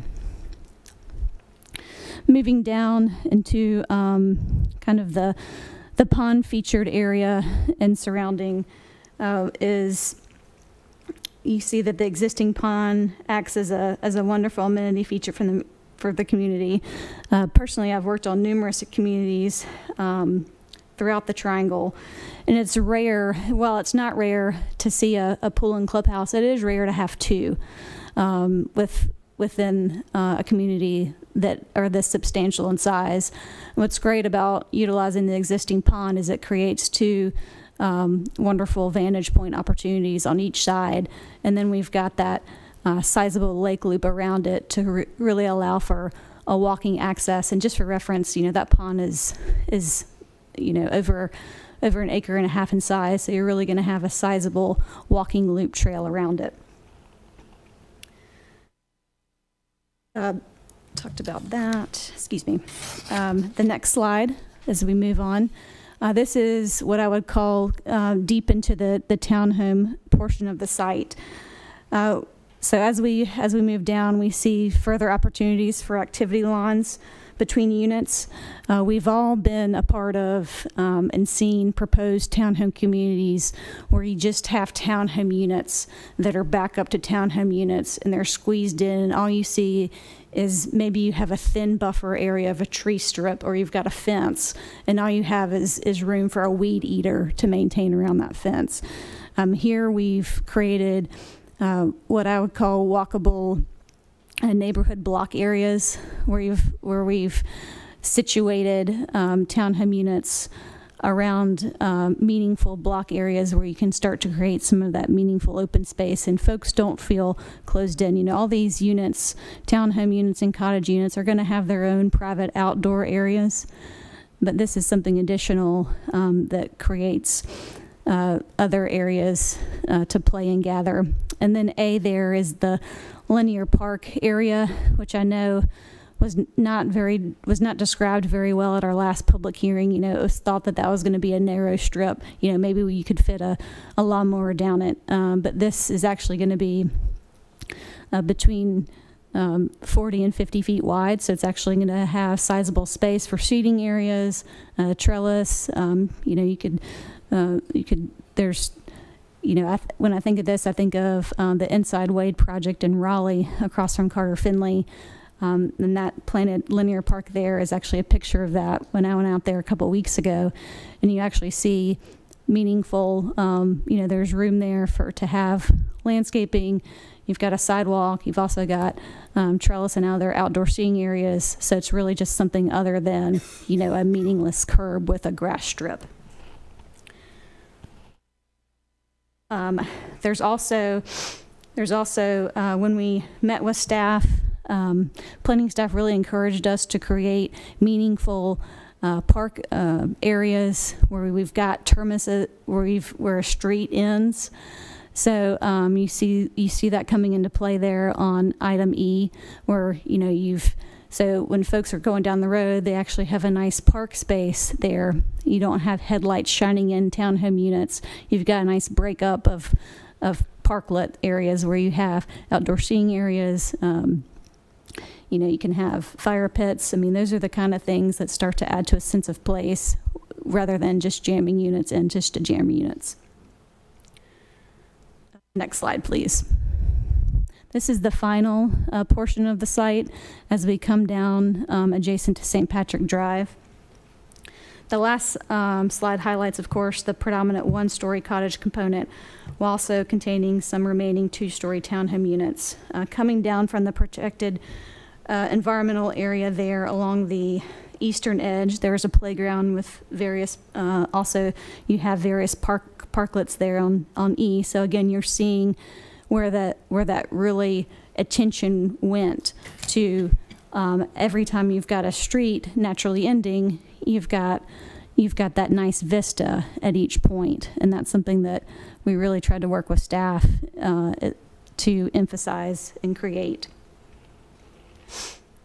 We also worked with the Whitaker family, who has the enclave property there, making sure that the guaranteed paved access to their existing lot was shown correctly, and that there will be open space in the front rather than dwelling units. So that's something we worked when we were able to in our numerous neighborhood meetings. All told, we're providing over 420,000 square feet of activated open space, or 9.69 acres, all on the developer's dime with no taxpayer dollars going towards creating or maintaining the spaces. Good design creates the foundation for a lasting sense of place for a successful community. When I think of other examples, I think of Southern Village in Chapel Hill. It was built in the late 90s and has a lot of emphasis on, whereas they don't have a sizable, 3 or 4 acre community gathering area, but what they do is have meaningful design spaces located throughout the community. And that's something that's lasted the test of time and is why that neighborhood is so desirable after so many years. No matter how many times it has changed hands, good design remains, and that's something that's going to be here in this area. This is something where good design, as much emphasis as sense of place as we could do, we've provided areas where folks can enjoy no matter where they are. They'll all be in walking distance to an area where they have activated open space to enjoy and get to know their neighbors. And that's all I have, and I'll move on to our next item. But thank you for your time very much. Anybody have any questions for this witness? I do. Yeah. Yes, sir. So the lake loop includes the 100,000 square feet, includes the lake? Yes, sir. Which is already there? Yes, sir. Okay, so we can mark that one off because the lake already exists. You aren't adding anything, you're just putting a path around it, okay. The Hardwood Haven already exists. It does, but we're not required to save all that. That's something that we're doing above and beyond. That's good, but it already exists. So it's already there. So that's 190,000 square feet from 421, so we're at 231. Okay, just looking, and the question I'm on this, you show parklets as E, and you showed us one up here, but this has 3 E's on it, but on the chart it only shows 1. So are they all going to be parklets? Yes, sir. Okay, so on the chart it's not correct. It just shows 1. That's why, unless it is a pocket park. I'm just asking because you show 1 on here on the chart, but you show 3 pocket parks. I was just maybe seeing if they were pocket parks and not that. That's a good question. I want to make that's probably something where we tried to condense it where a parklet is similar to a pocket park. So okay, I'm just curious. That's a great question. I'm just making sure that I'm reading the chart right. And the playgrounds, we've got the one playground for bigger kids in the I over here on the side is the tot lot. Yes, sir. Okay, all right, thank you. Thank you. Okay, any other questions for Lauren? Yes, sir. I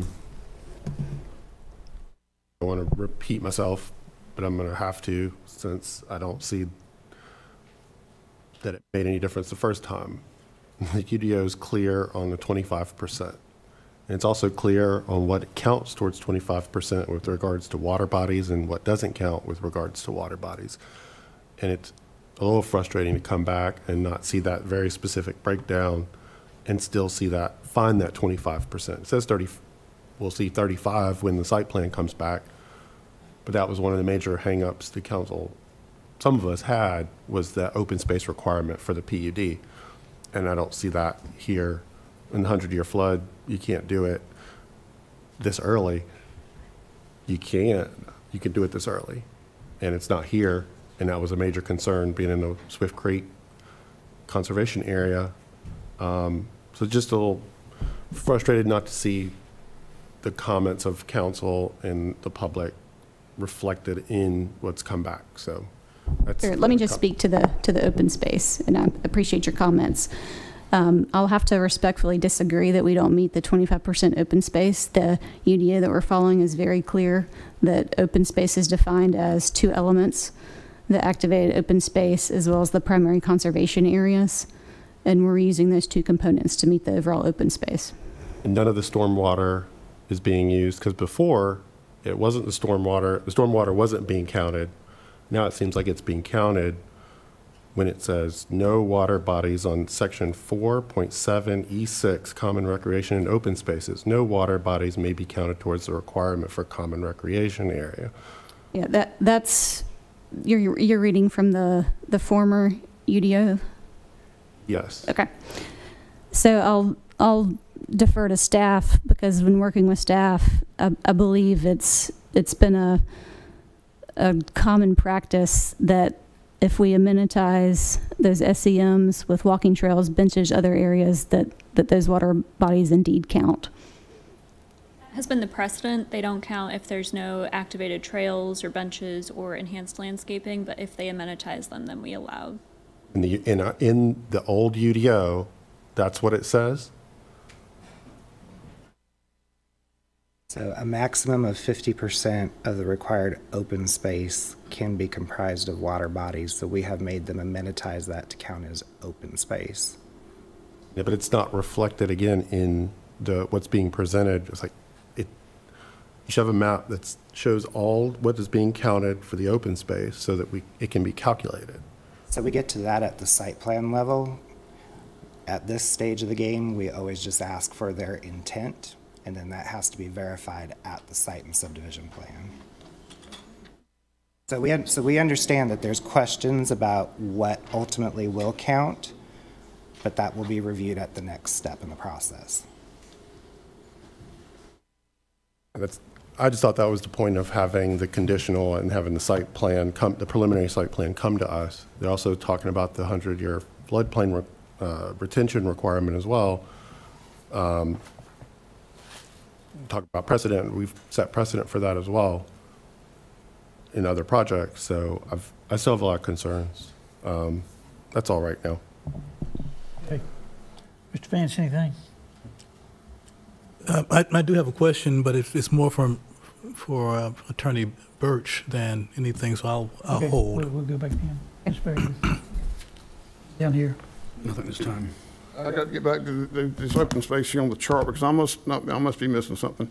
You have listed playgrounds 2, 8,000 square foot. It's F. I've got the whole screen on, Ms. Holloman, not just that one. I'm looking at all the letters, making sure I'm not missing them. Is one of those playgrounds included in the neighborhood amenity center? I believe there's confirmation that the neighborhood mini center, there's a Showing 2 playgrounds, but there's only, I only see 1 F. That's why I'm asking. Yeah, so I understand your question, and so the letter I there is actually a village tot lot. That's obviously another synonym for playground, so we'll get that cleared up. That's a valid concern there, that's where that second playground should come from. That's that I. So there's, okay, it's listed as 3 I's, 3 pocket parks. So an I, and I. So one of the I's is supposed to be an F is what you're telling me. Yes, sir. Okay. All right. That clears that up. Okay. The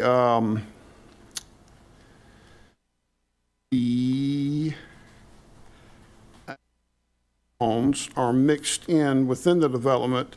There's the village green, but across from that is one activity long, and the others are some of the spacing between some of the multifamily buildings. Yes. Make sure I can find all 5 of them. So I see all 5. Okay.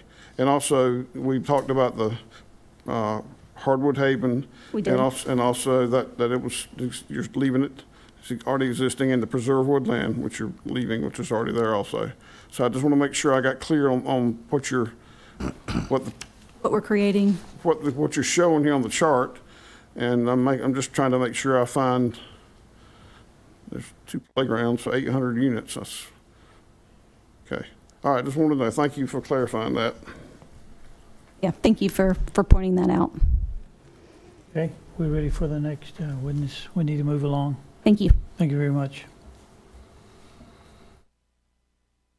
Birch, who is next? Okay. Thank you. Hi, good evening. My name is Lisa Lundeen, and I'm a professional traffic engineer with Exalt Engineering. And our offices are located at 304F West Millbrook Road in Raleigh. And we completed the traffic impact analysis for this proposed development. And the purpose of that traffic impact analysis is to analyze the traffic impacts of the proposed development and determine the necessary roadway improvements required to mitigate the site impact. In working with town staff and NC.DOT, we used a conservative growth rate as well as other approved development traffic in the area to come up with our traffic volumes. And to determine the roadway impacts, we analyzed a scenario in the future as if the development was not built and compared it to a scenario in the future as if the development was built. And NCDOT has reviewed our study and provided their roadway requirements. And these roadway requirements are expected to mitigate the site impact traffic that this development has on the surrounding roadway network. And I'm happy to answer any questions that you might have. Okay, thank you. Council, questions for Ms. Landy? None? Ms. Berger? None? Anybody here? Okay, all right. Okay.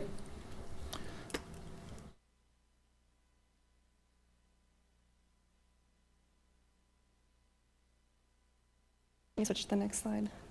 I just wanted to point out these next two slides that we have do identify the required roadway improvements of this development.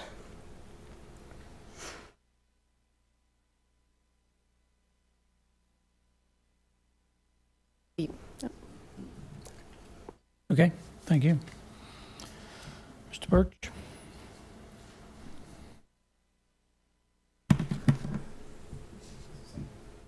Thank you, Mr. Mayor.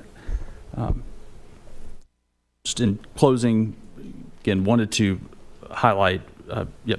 Yes, I have questions for Mr. Birch. In your briefing, you mentioned about the due diligence and environmental analysis that will be done on the project, and also possibly getting into the brownfield program. And is it safe to say that that is brought into play a part of your due diligence, and also based upon the questions that were brought up in reference to the potential toxins that were in the soil? For example, there was a question about an analysis of the I think it was herbicides that may have been used, that may be a potential contaminant on the property. Would that be captured in that environmental analysis? Yes, sir. Would be captured there.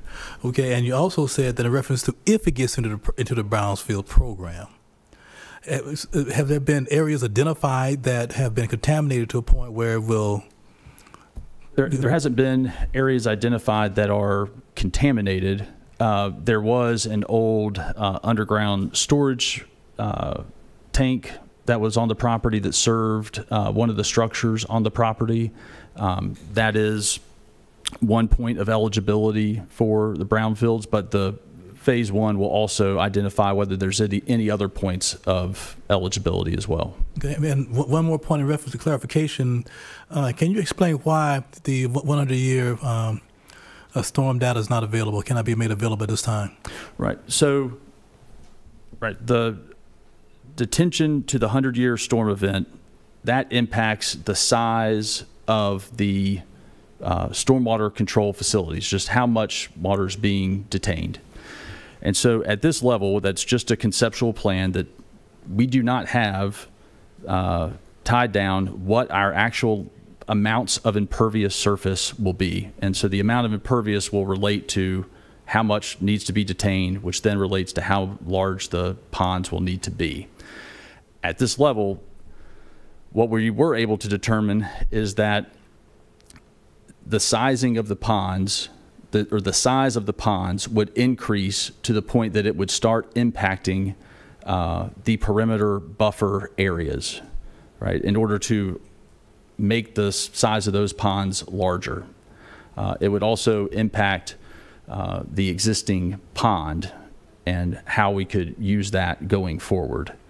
But the largest thing is, it's kind of like doing calculations in the dark, not knowing exactly the amount of impervious surface that you're actually solving for at this point, and then not knowing what the true ramifications of that are. So, thank you. In other words, I guess in my speak, you need more information, more data in order to make that call.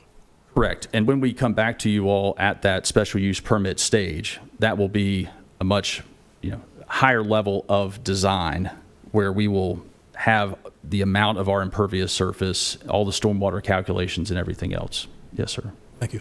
So I have two questions. But you can do 25-year containment. Correct. I mean, again, from a sizing of the pond standpoint, we know, again, generally what that means, and we were able to size those ponds in a way that did not impact a lot of the perimeter buffer areas. Another question, this project has been worked on for a couple years now, and I'm sure you went through a certain level of due diligence with regards to the property. There's not been a phase 1 environmental analysis of this property during your due diligence period? Yeah, there has been some phase 1 done. Again, that's what identified the underground storage tank. It has not identified any of the potential contaminants or anything else. But I think we'll be doing a deeper dive once we get further in the process. So the phase 1 environmental analysis, did it recommend a phase 2 analysis because of the potential, the past use of the property? I don't believe we know. No, it did not. Did you send that phase 1 environmental analysis to us? I don't believe, no. We have not I mean, been could provided you? it. Yeah. Could you? Did you send that to? I'll have to check with the client to see if that's something that we can share with the city, with the town. Yeah. Again, this is part of their due diligence, right? They are under contract with the property that has information that could impact the current landowner, and so we have to be sensitive to that. We'll confer with our town attorney on that. Thank you. Okay, all right. All right, let's move along. We've been at this a while. Who's your next witness? We have no more additional speakers, and staff did a great job highlighting all of the other additional conditions that we've added since the last meeting, and so we appreciate your consideration and look forward to moving on to planning board and coming back to you soon. Okay, thank you very much. Thank you. Appreciate it. Okay. That's it for the applicant, I assume. This is a public hearing. I am supposing that several of you came here this evening desiring to speak on this issue. If you did, and if you're speaking and representing a group, or if what you're saying is there are certain people here that are in agreement with that, we will ask you to identify those folks, and they can raise their hand and say, yes, I agree with this speaker, so that we can hear your viewpoints, but obviously we probably don't have time to hear from every single person here. So I don't think we had anybody sign up, did we, Ms. Jones? Yes. We do have people who have signed up, yes. Would you go ahead and call a name? I believe the first one is Sherry Carini on St. Patrick Drive. Again, as you come to the podium, if you'll state your name again and your address. Yes. Good evening. Sherry Carinci. I live at 1813 St. Patrick Drive, right off of 401. I apologize if this has come up, and this is my first time being here. I've been away, but I'm concerned about the EMFs. So I know other contractors will take and put their electrical stuff all underground. I know Fred Smith did it with his construction site over in Northeast Raleigh some 23 years ago, and it was great when it came to there not being any outages and little to no EMFs. I mean, we're talking about a huge facility that has to be supplied, so it does affect not only them, but everybody around them. So I was just wondering if that has been addressed, if we know about that, if the wiring is going to be underground or if it's going to be above ground. I can't answer that, but I suspect there are people here who can. Okay, great. Is that your main question? That is my only question. I believe it was indicated in one of the neighborhood meetings that it would be underground. Is that correct? Utilities. Hello? Who are you asking? Well, I think I read let's that see it if was Mr. brought. Birch It came can up. answer that.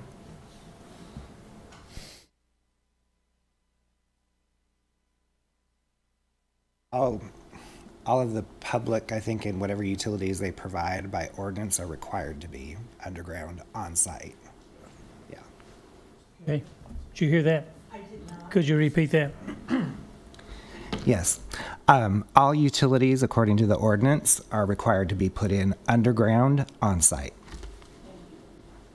Okay. Ms. Jones, who else do we have there? Sharon Smith.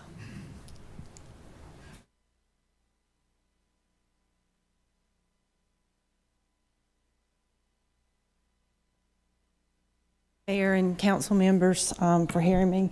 I think the developers have painted a beautiful picture of what this development's going to look like. However, I know sometimes a picture is not what we always end up with. I still have great concerns, and I shared this with all of you in an email about access to Woodcrest Drive and St. Patrick Drive.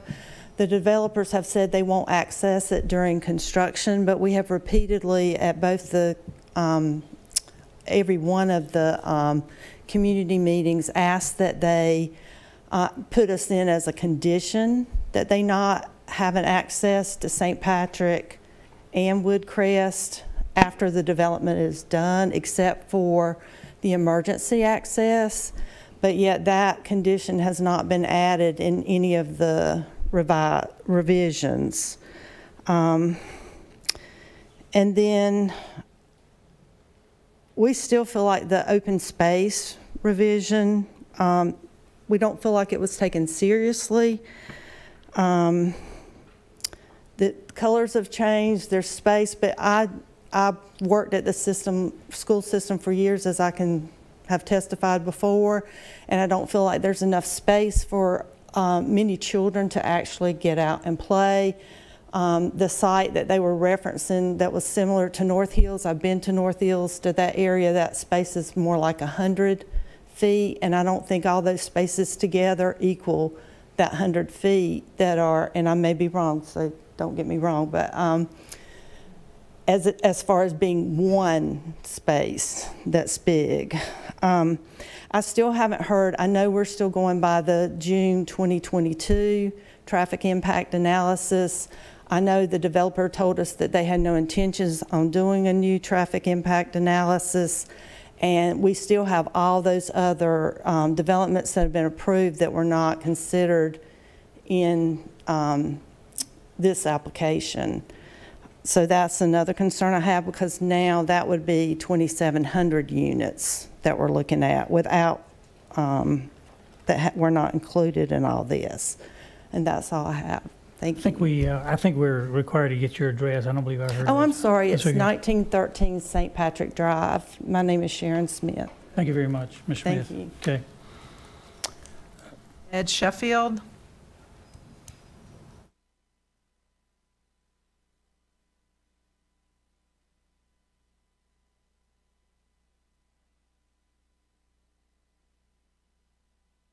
Good evening, sir.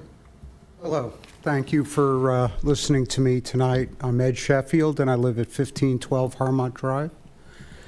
And I've got a couple of questions. First one is about process. I hear some very good questions to the developer, but the developer isn't really compelled to accommodate those before this package gets shipped off to the planners to see if they met the minimum spec. Is that correct? You're correct that certainly from here it's supposed to go to the Planning Commission for their further review of it, and it'll come back to this body. Okay. And then if, let's say, the green space or the 100-year flood water retention, the developer decides that that might cost too much or might hurt the margin a little bit, and they decide they don't want to do it, what happens then? There'll be a further hearing on the matter, and it'll be considered at that time. So you could say, we're not going to do this then. Is that correct? This council ultimately has a decision to make to approve it or not to approve it, and it'll be based on factual information and information that's shared in public hearings like this. Thank you. Yes, sir. Have you ever said no? Sure. Okay. Good. That's what I needed. Okay. Thank you. Yes, sir. Okay, who's next, Ms. Jones? I believe it's John Cook on St. Patrick. Mr. Cook? I yield my time to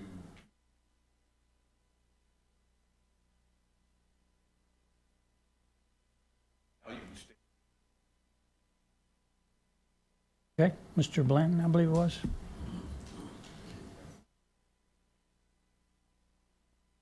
Your name and address, please. Nathan Blanton, 1709 St. Patrick Drive, Raleigh, North Carolina, 27603. I'd just like to point out, when we were talking about stormwater, my background is actually in wastewater. I used to handle all of the stormwater at Harris Nuclear Plant. I'm licensed by the state of North Carolina for water treatment. If you need any of that information, you can have it. If you look at this map, it's flat. What you don't see on this map are contour lines, and as we all know, water hits something and it goes downhill. If you actually came out and looked at this property, you would see there's sort of a ridge line that runs sort of parallel to Fayetteville Road, back off the property line, and then there's another one that sort of runs on the dog leg over here towards St. Patrick Drive. And the water on the left side of St. Patrick Drive, on the left side of the dog leg, would go into the Swift Creek side of the watershed.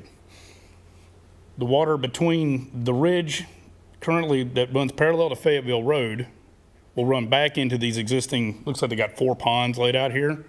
What they're not showing, and this is also part of where they're saying they're going to have the commercial development, which is along the 401 frontage. That would most likely be the highest impervious surface. I mean, I would assume that commercial would have the highest impervious surface. It's going to be where public is going to have parking coming and going.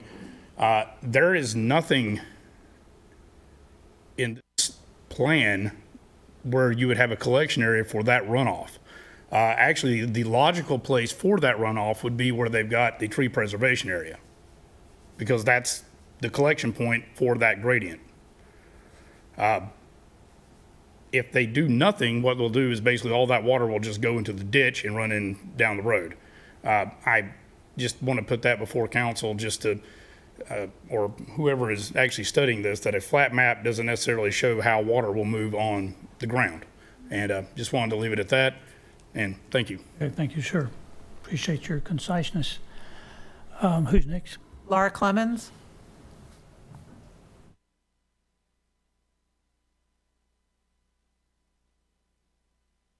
Laura Clemens, 6124 Crandon Drive. So 34.9% of 72.4 acres is 25 acres. And the square footage they've quoted is 9.68 acres. So there's a pretty large discrepancy there as far as your open space. I don't see how buildings count as open space either. That doesn't make any sense to me.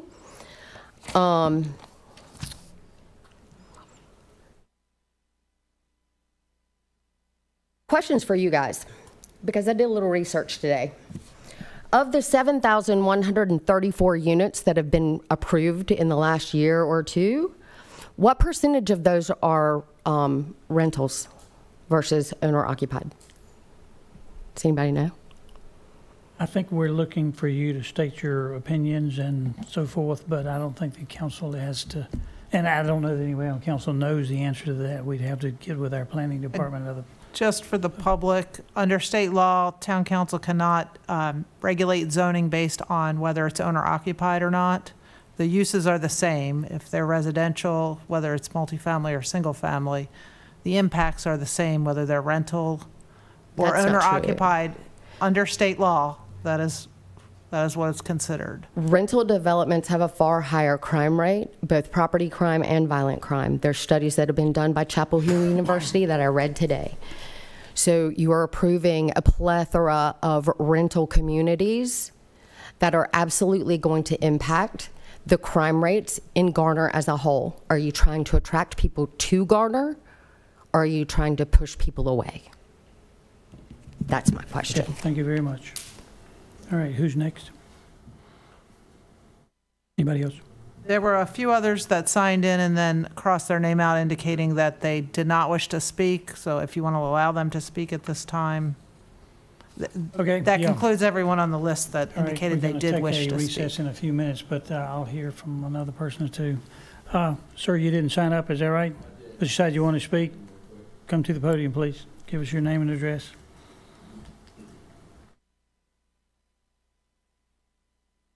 My name is McAllister Morrow, 1604 Harmont Drive. I'd like to first start by addressing the notification for the September meetings. I live on Harmont Drive, found out about the second meeting on the 25th after I got off work.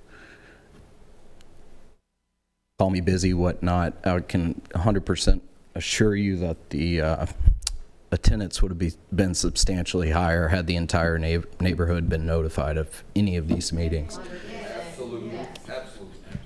Let me just stop you right there. Sure.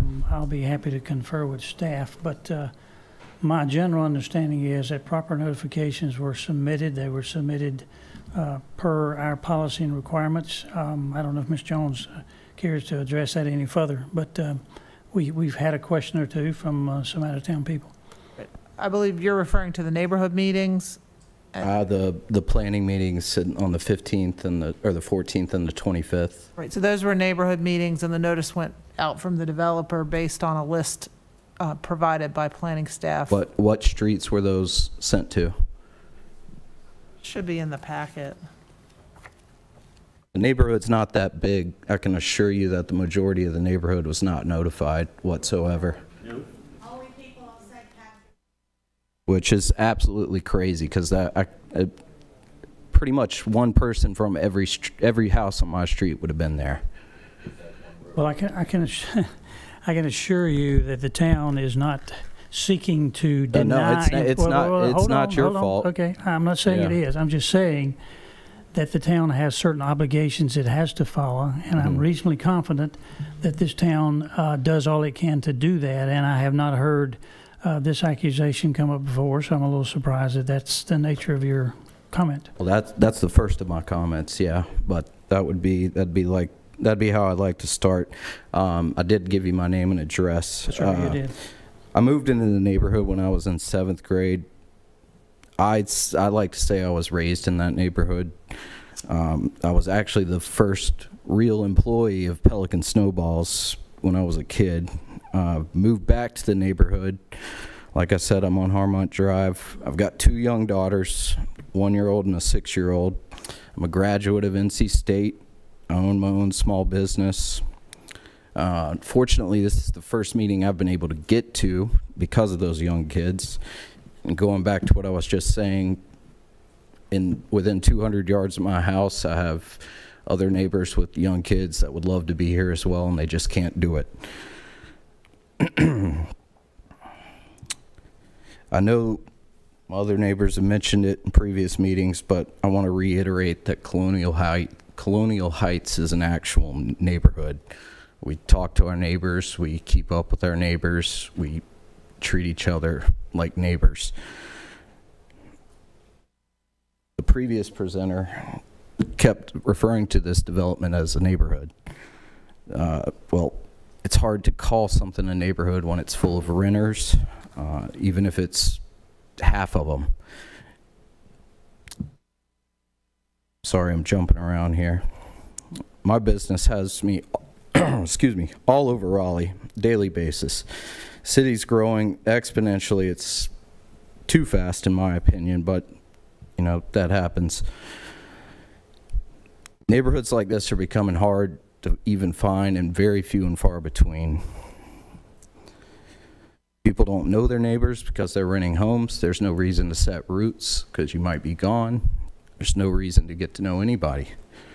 That's not what we want for our community. It's something we definitely don't want for Colonial Heights. If it were single family purchased homes, that's a completely different story. We can get on board with that. People are putting roots down, setting ties with the other previous neighbors that literally horseshoe the development. And with that being said, a quick anecdote, people want to buy homes. There's not enough affordable family homes. It doesn't exist.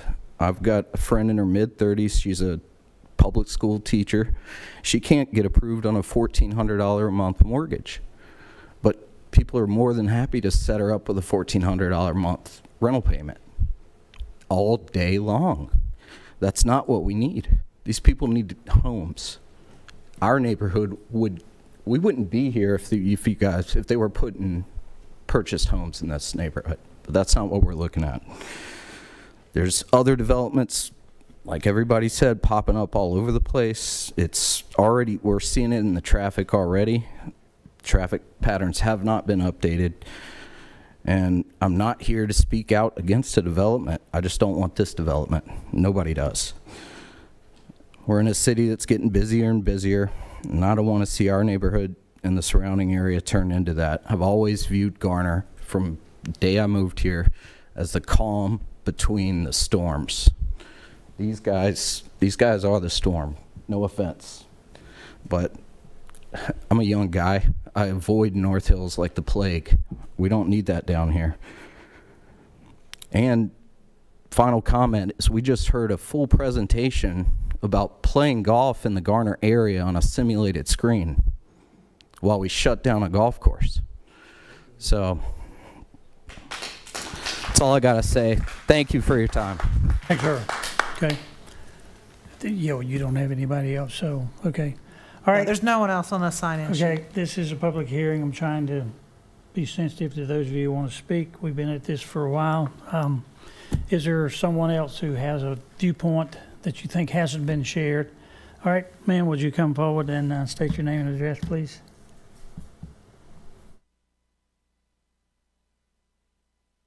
My name is Evelyn Clowers. I'm at 1517 St. Patrick Drive, Raleigh, NC. I just wanted to reiterate what he was saying about us being notified in our neighborhood. From the very beginning of this, when we were starting to hear about it, and we were finally notified by letters, only the people on St. Patrick Drive and Woodcrest received letters. And we learned that when we were talking with our neighbors, when we was out walking and we were, socializing with our neighbors, they didn't know anything about it, nothing.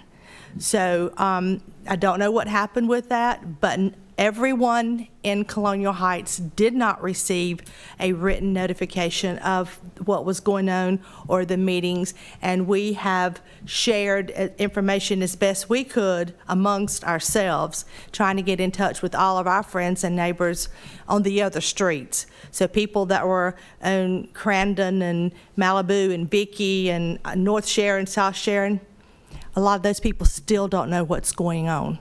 So we are Colonial Heights. The entire Colonial Heights is not just St. Patrick and Woodcrest. We are the entire neighborhood, and we would all like to receive all information, and let's keep this aboard. I don't know what happened or accusation here. I'm just letting you know that that's how that came about. It is a very good neighborhood, and trying to get out of St. Patrick Drive any morning is absolutely hazardous to my health, to my life.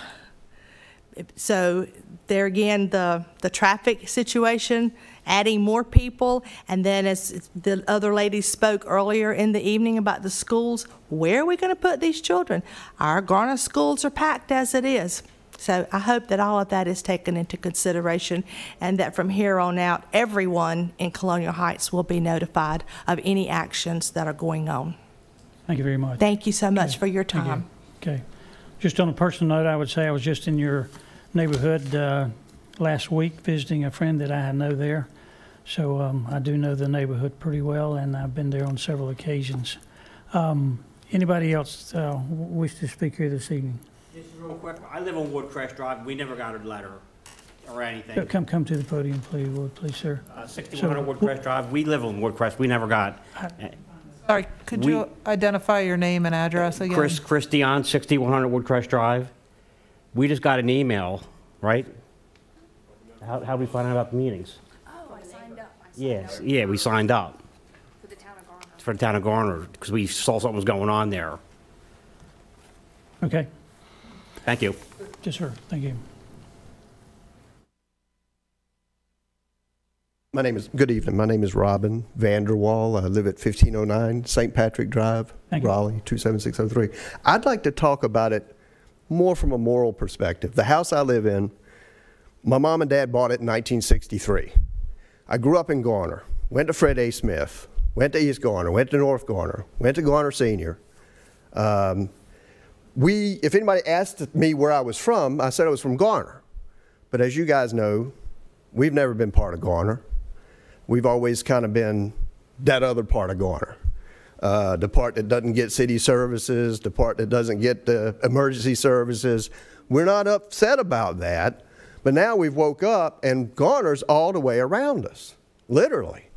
I mean, it's at the end of the street. Now it's going to be beside us. It's up the street, what Fuquay hadn't gotten.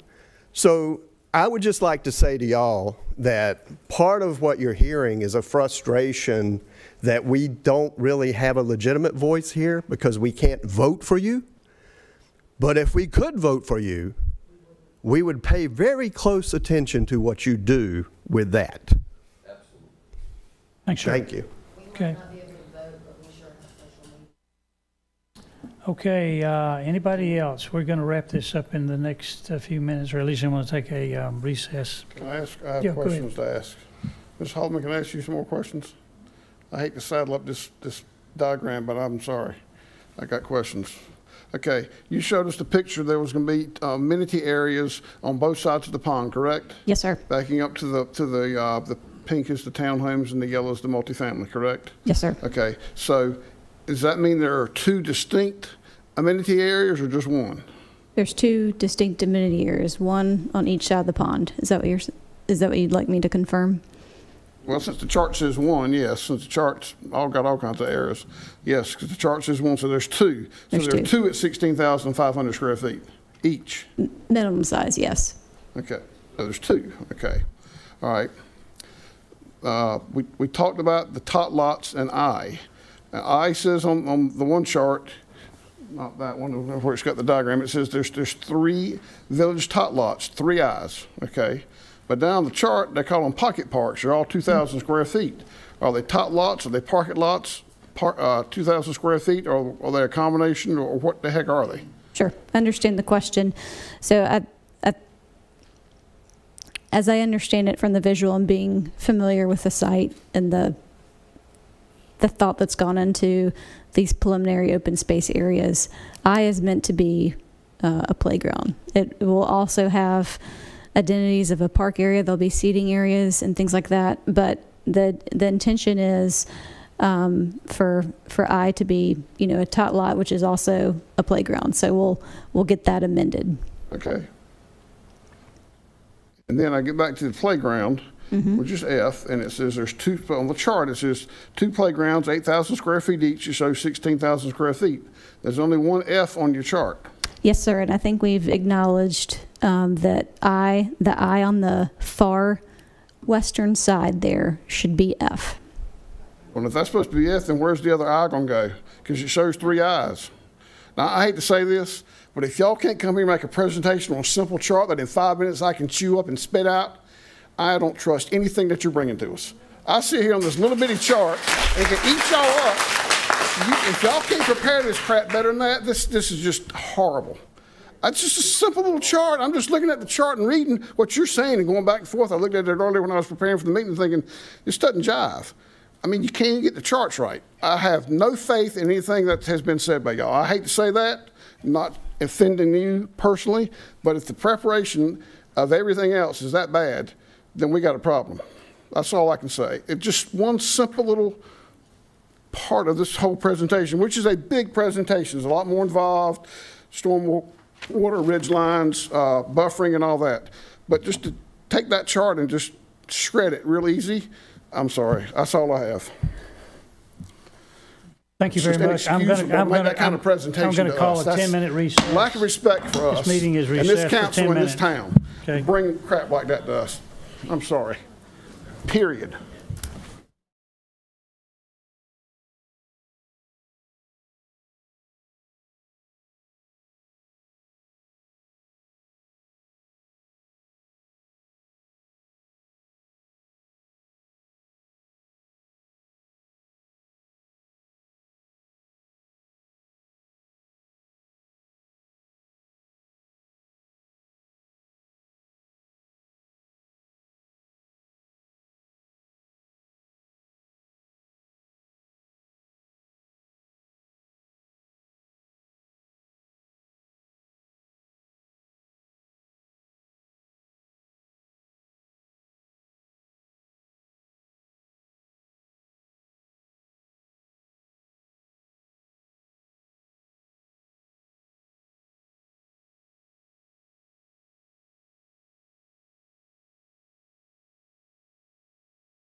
Okay,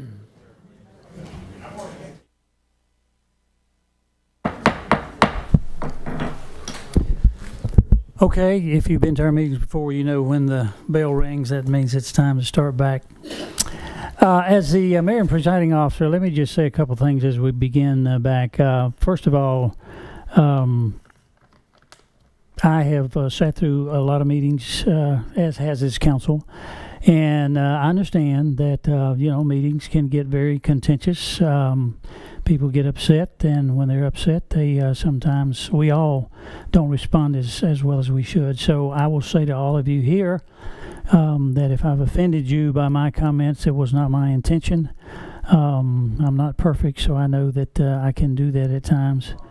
I would say to those, I think this has been really an orderly meeting until maybe near the end, and we're not near the end yet. We're not at the end. But it's my intent as a presiding officer to be as fair as possible, let as many people speak as possible. I think we've done that here this evening, and I think we're getting close to the point where this council will be ready to go ahead and we'll close this meeting. And this matter will not be resolved tonight. I think all of you know that. It's going to be referred to the Planning Commission. That's the next step in the process. But I do ask for your indulgence to calm any outburst and to respect the rights of all of your fellow citizens here, particularly those who are speaking, as I will try to do myself. So I think we can end this night on a positive note when this meeting is over. I know many of you are ready to go home and get some rest, but this council will not be through yet. We still have an agenda of some other items. So with that, we will resume. The gentleman who was at the podium when we adjourned, excuse me, it was a lady there, I guess. If you want to come back, we will do that. If not, we'll take up where we left off, and I think we will soon have heard from everybody we're going to hear from, and then we're going to ask council to go ahead and take the next step. Okay? So, did I fail to get your name? Did we need to hear further from the person that was here before? I think that's all we stopped. Okay, all right, yeah, I guess so. All right, so with that... we ask staff a question for clarification? Yes. Okay. Why don't we do that at this time? You want to speak to Mr. Triesenberg? Yes, sir, Ms. Harris, either one. Okay. On condition 16, it states multifamily amenity area shall include, and it has the two features and the time of construction. As Ms. Holloman stated, there will be two amenity areas, one backing up to the townhome area, one to the multifamily area. And my question was, I asked you at the break, are townhomes considered multifamily, or in this case, you said they were plotted separate, so it's single family. So doesn't that language need to say something maybe a little different, like multifamily amenity area and townhome amenity area, to clarify? Just if the townhomes aren't considered multifamily in this case? I'd have to confirm with the applicant that their intention is that one would be for the multifamily and one would be for the townhomes, but yeah, we could amend that language. Yeah, just making sure, because that's what we were told, that was the case, and I just think since townhomes in this case you said we're going to plot it separate and they're considered single family, we need to have the right language in the consideration of the condition. Okay, thank you. Okay, thank you, Mr. Sankton. So is there any other person here, well, hopefully we can wrap this up, who wishes to speak, who believes that your opportunity has not been granted yet, and if you believe that your perspective or your concern has not been expressed by other folks here? Okay, I'll recognize the gentleman in the back. If he'll come forward, and we'll hear from you, sir. Peter Hearn, 6128 Vicky Drive. Okay. I've only been a resident of Garner for about 7 or 8 years. I love the area. Most of the people here I've met from walking. You all know my dog, they don't know me, but that's a different story. Is there going to be a revised plan that's going to show everything correct, or are we going to be stuck with what we have? And will it be available to the public, and when? I know it's not really your question, it's their question, but. I will, I think Mr. Triesenberg might can answer that in terms of process, where we're moving from here. Yeah, so we would require that it be amended with the things that we've heard tonight that need to be fixed at the very least prior to Planning Commission. Once that is submitted within a few days, our development map would be updated, and so those plans would be available through the development map that can be found on the website, and you can also contact us directly. When might I be able to pick those up to look at them? When might I be able to come in to look at them? Oh, you can come in at any time. Well, you're saying a couple days is going to take. I mean, you're not going to have them done tomorrow morning, that's why I'm asking. Oh, so yeah, so that just depends on when we get the revised plans from the applicant. All right, thank you. You're welcome. Okay, thanks, sir. Will the Planning Commission be here this next Monday? No, not this wouldn't go until November 13th. Okay, so the public will know that. It won't go before the public, excuse me, Planning Commission until November 13th.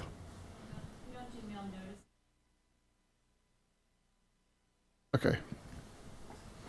Okay, that answers your question, Mr. Turner? Okay, all right. All right. Again, thank you all for your time and your indulgence. I'm going to officially close this public meeting at this point. I believe we've covered all the logistics we should. I'm sorry? Person raising her hand out there. All right. Okay, come to the podium, please. Thank you. State your name and address, as we always do. My name's Joe Malillo. I'm at 1717 Pinedale Drive, 27603.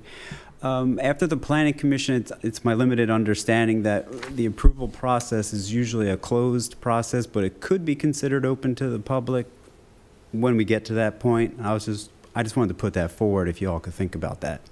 And what are you speaking of being a closed process? the approval, when you make the final vote on approving, I didn't know if that was open to the public to come to that, or if very much so. That was something. Okay. It's not closed. It is not a public hearing, but it is open to the public. Yeah. Oh, I see. Okay, good. Thank you. Okay, thank you.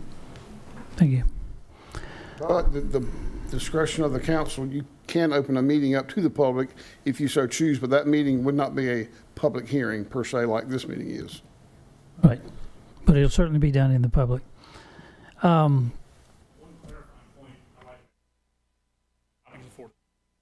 Okay. I know earlier you had there was a question from council to, I believe somebody on their staff about a request for a 100-year flood catchment concerns. You were sort of told that we just can't do that. We don't have enough information.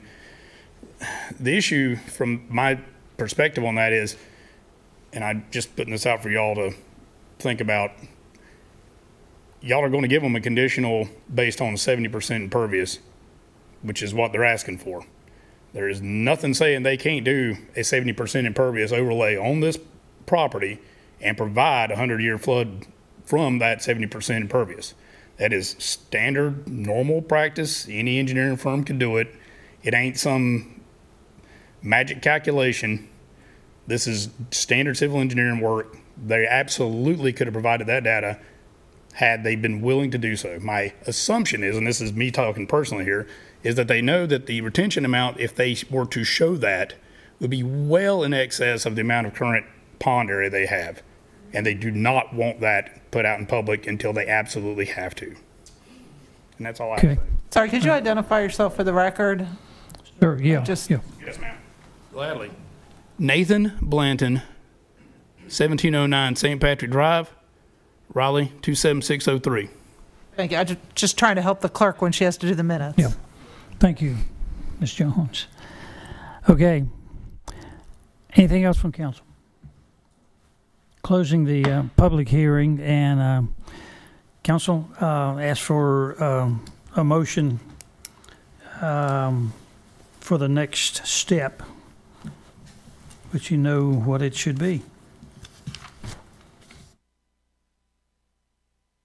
Well, part of our process is to go to the Planning Commission, so I move that this proposal go forward to the Planning Commission, and that we ask respectfully that all issues that were brought up tonight will be updated on any plans that are submitted to the Planning Commission, because what we have now is not adequate. Second. Okay, council, you have a motion properly before you. that this matter be referred to the Planning Commission. And I believe I heard Mr. Triesenberg say that means at their next meeting, do you think they will take this up? And that's in November, did you say? November 13th. Okay, all right. Thank you. I'll add that on to the That'll be motion. referred That is to the next currently meeting. planned to be on November 13th. Okay, thank you. Okay, council, do you have a motion properly for you? If you favor the motion, would you vote aye? Aye. If you're opposed, vote no. No. Okay, the motion carries by a vote of 4-1, so that's what will happen next, and then it'll come back to this council at some date after the Planning Commission has done their work on this. So, okay, the council still has some more work to do. If those of you who are here desire to stick around, that's certainly your prerogative, but if you've come for the reason you did and like to leave, if you'll leave quietly now, we'll appreciate that. Thank you all for your time. Okay.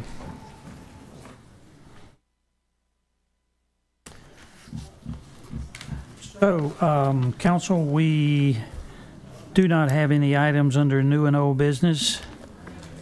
I'm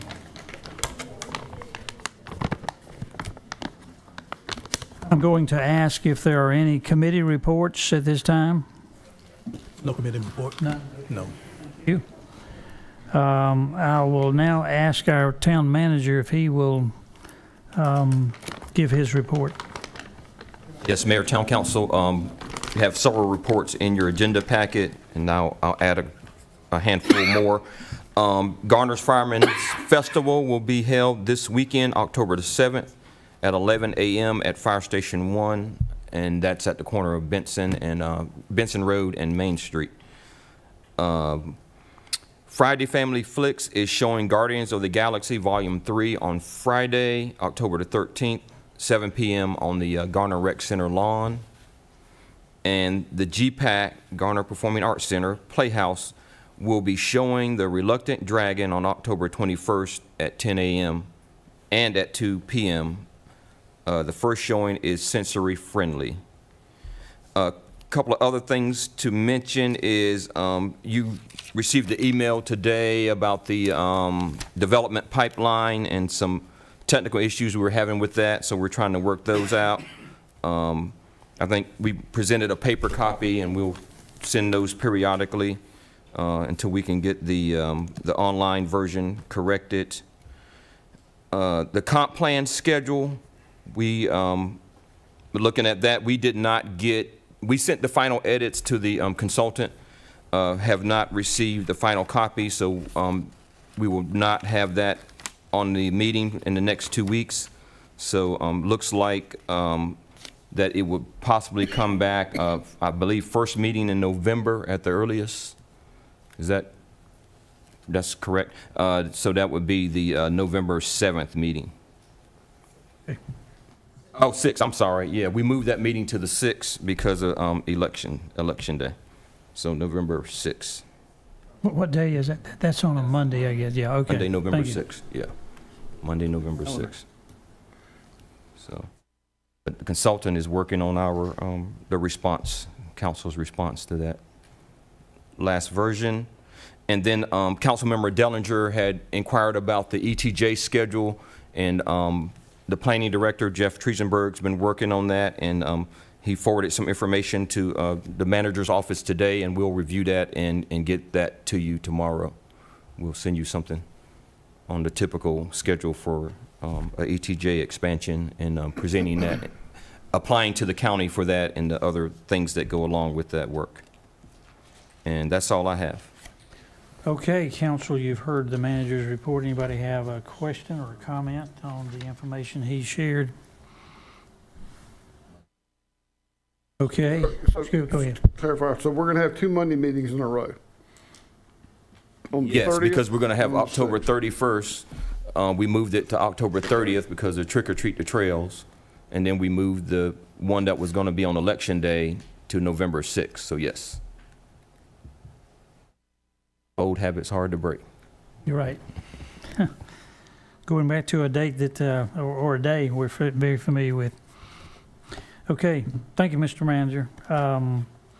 Let's see, any attorney reports now? Or I'd just like to take the opportunity. I'm participating in the Campbell Law School Mentorship Program, and with us tonight in the audience is Olivia Suggs, who is a third-year Campbell Law student.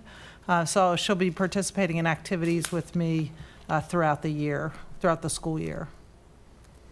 Okay, nice to meet you. We look forward to seeing you around, and welcome to Garner. Great school. Yeah, good meeting to attend tonight too.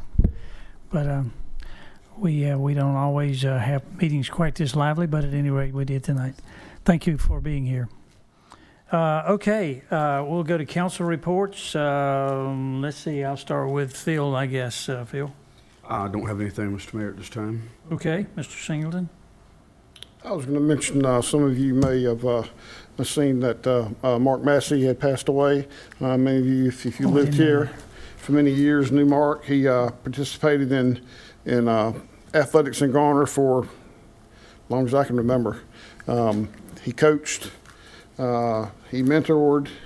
If you went to a Garner sporting event, football, basketball, baseball, he was there doing something, working, volunteering. He spent countless hours. That's what he loved to do.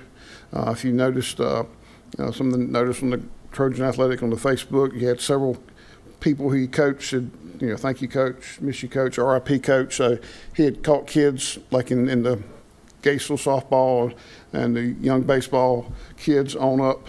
So just want to mention his passing. He was so active here in Garner for many years, involved with the Civitans for many years. I'll say all sports, but he really loved football and baseball in particular. But he was a good man who, as I say, spent countless hours volunteering here in town.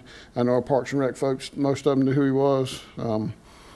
Just calm, easygoing guy, and he loved to serve. So I just wanted to mention his passing because he impacted a lot of young lives here in Garner. Thank you, Mr. Singleton. I'm going to take the privilege while you mention his name. The last time I spoke with Mark was probably about a week before he died, and I knew he was very sick, but I hadn't really heard this. But anyway, he was inviting me to come over to Pop Warner. They were going to, I think they're celebrating I believe he said their 60th birthday this year, and so they were going to have a little ceremony. Unfortunately, when I went over, I learned that he was taken to the hospital, and so he had most all the information, so they weren't able to do the ceremony we were participating in. But I agree with what you said. I knew him personally and saw the time he gave to sports and athletics in this town, and it was commendable. Sure enough, he'll be missed a lot. Okay, I'll come back to one other thing I want to say, but I'll go down the line. Mr. Dellinger?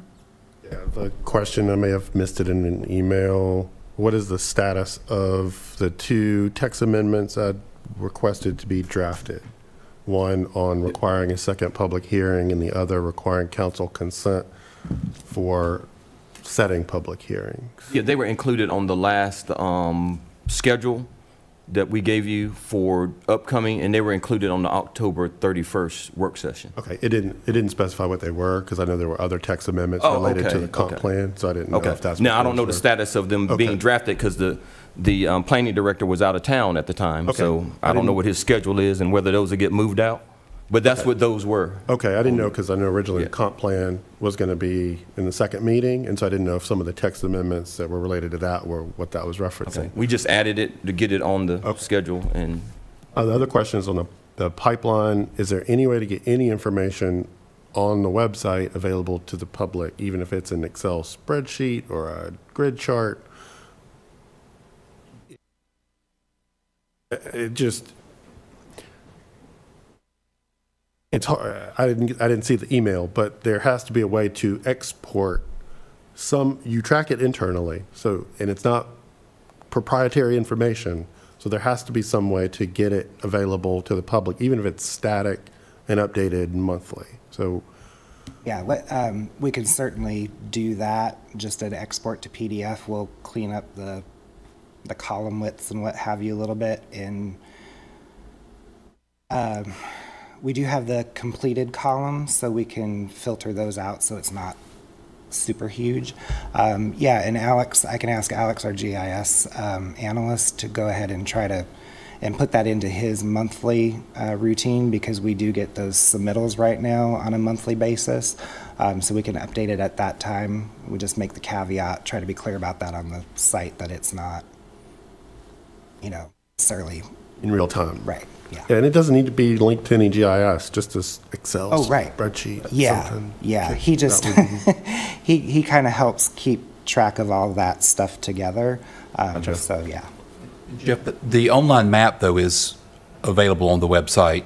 Yes. Yeah. As well. That is still functioning. We control that through our our own thing. So yeah. It That's just doesn't okay. present in that format a pipeline of it does not the right data configuration. Yeah. Yeah. Thank you.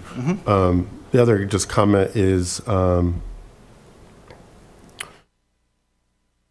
the presentation tonight with the special use permit, and I know I've made the request before to have the slides in the packet and have hard copies, and then we ran into technical issues tonight.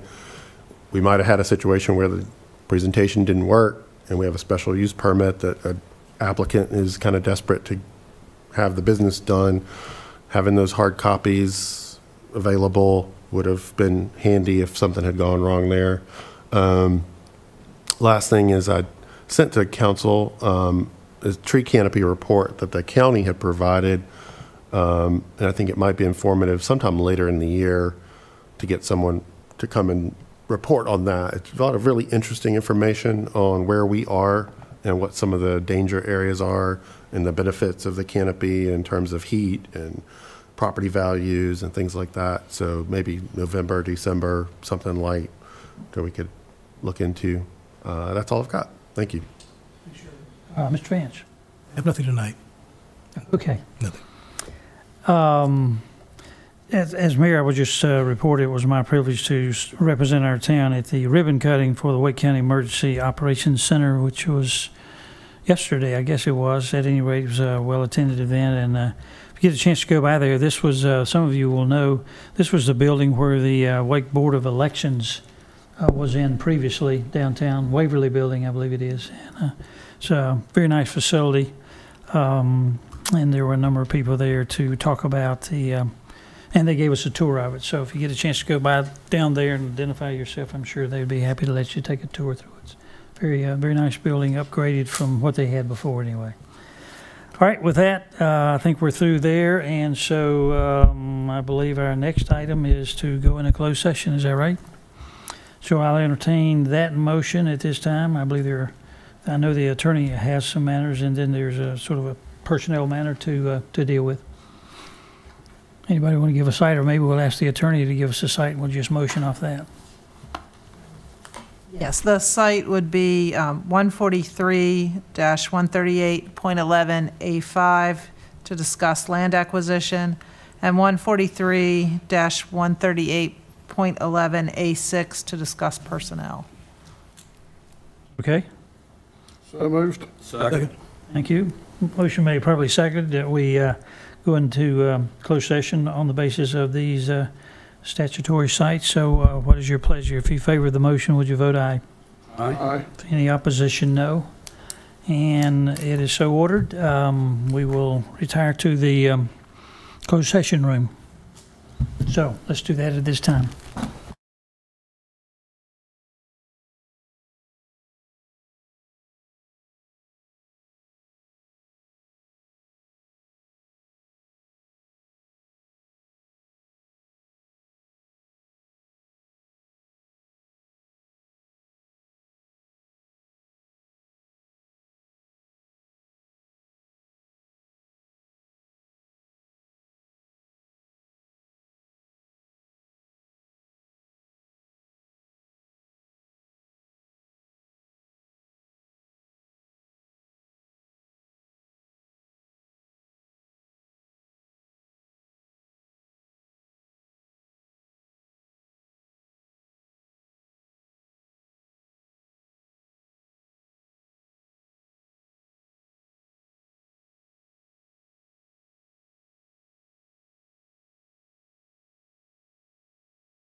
Okay, the mayor declares that the council is back into open session, having gone into closed session to deal briefly with two items. One was a issue relating to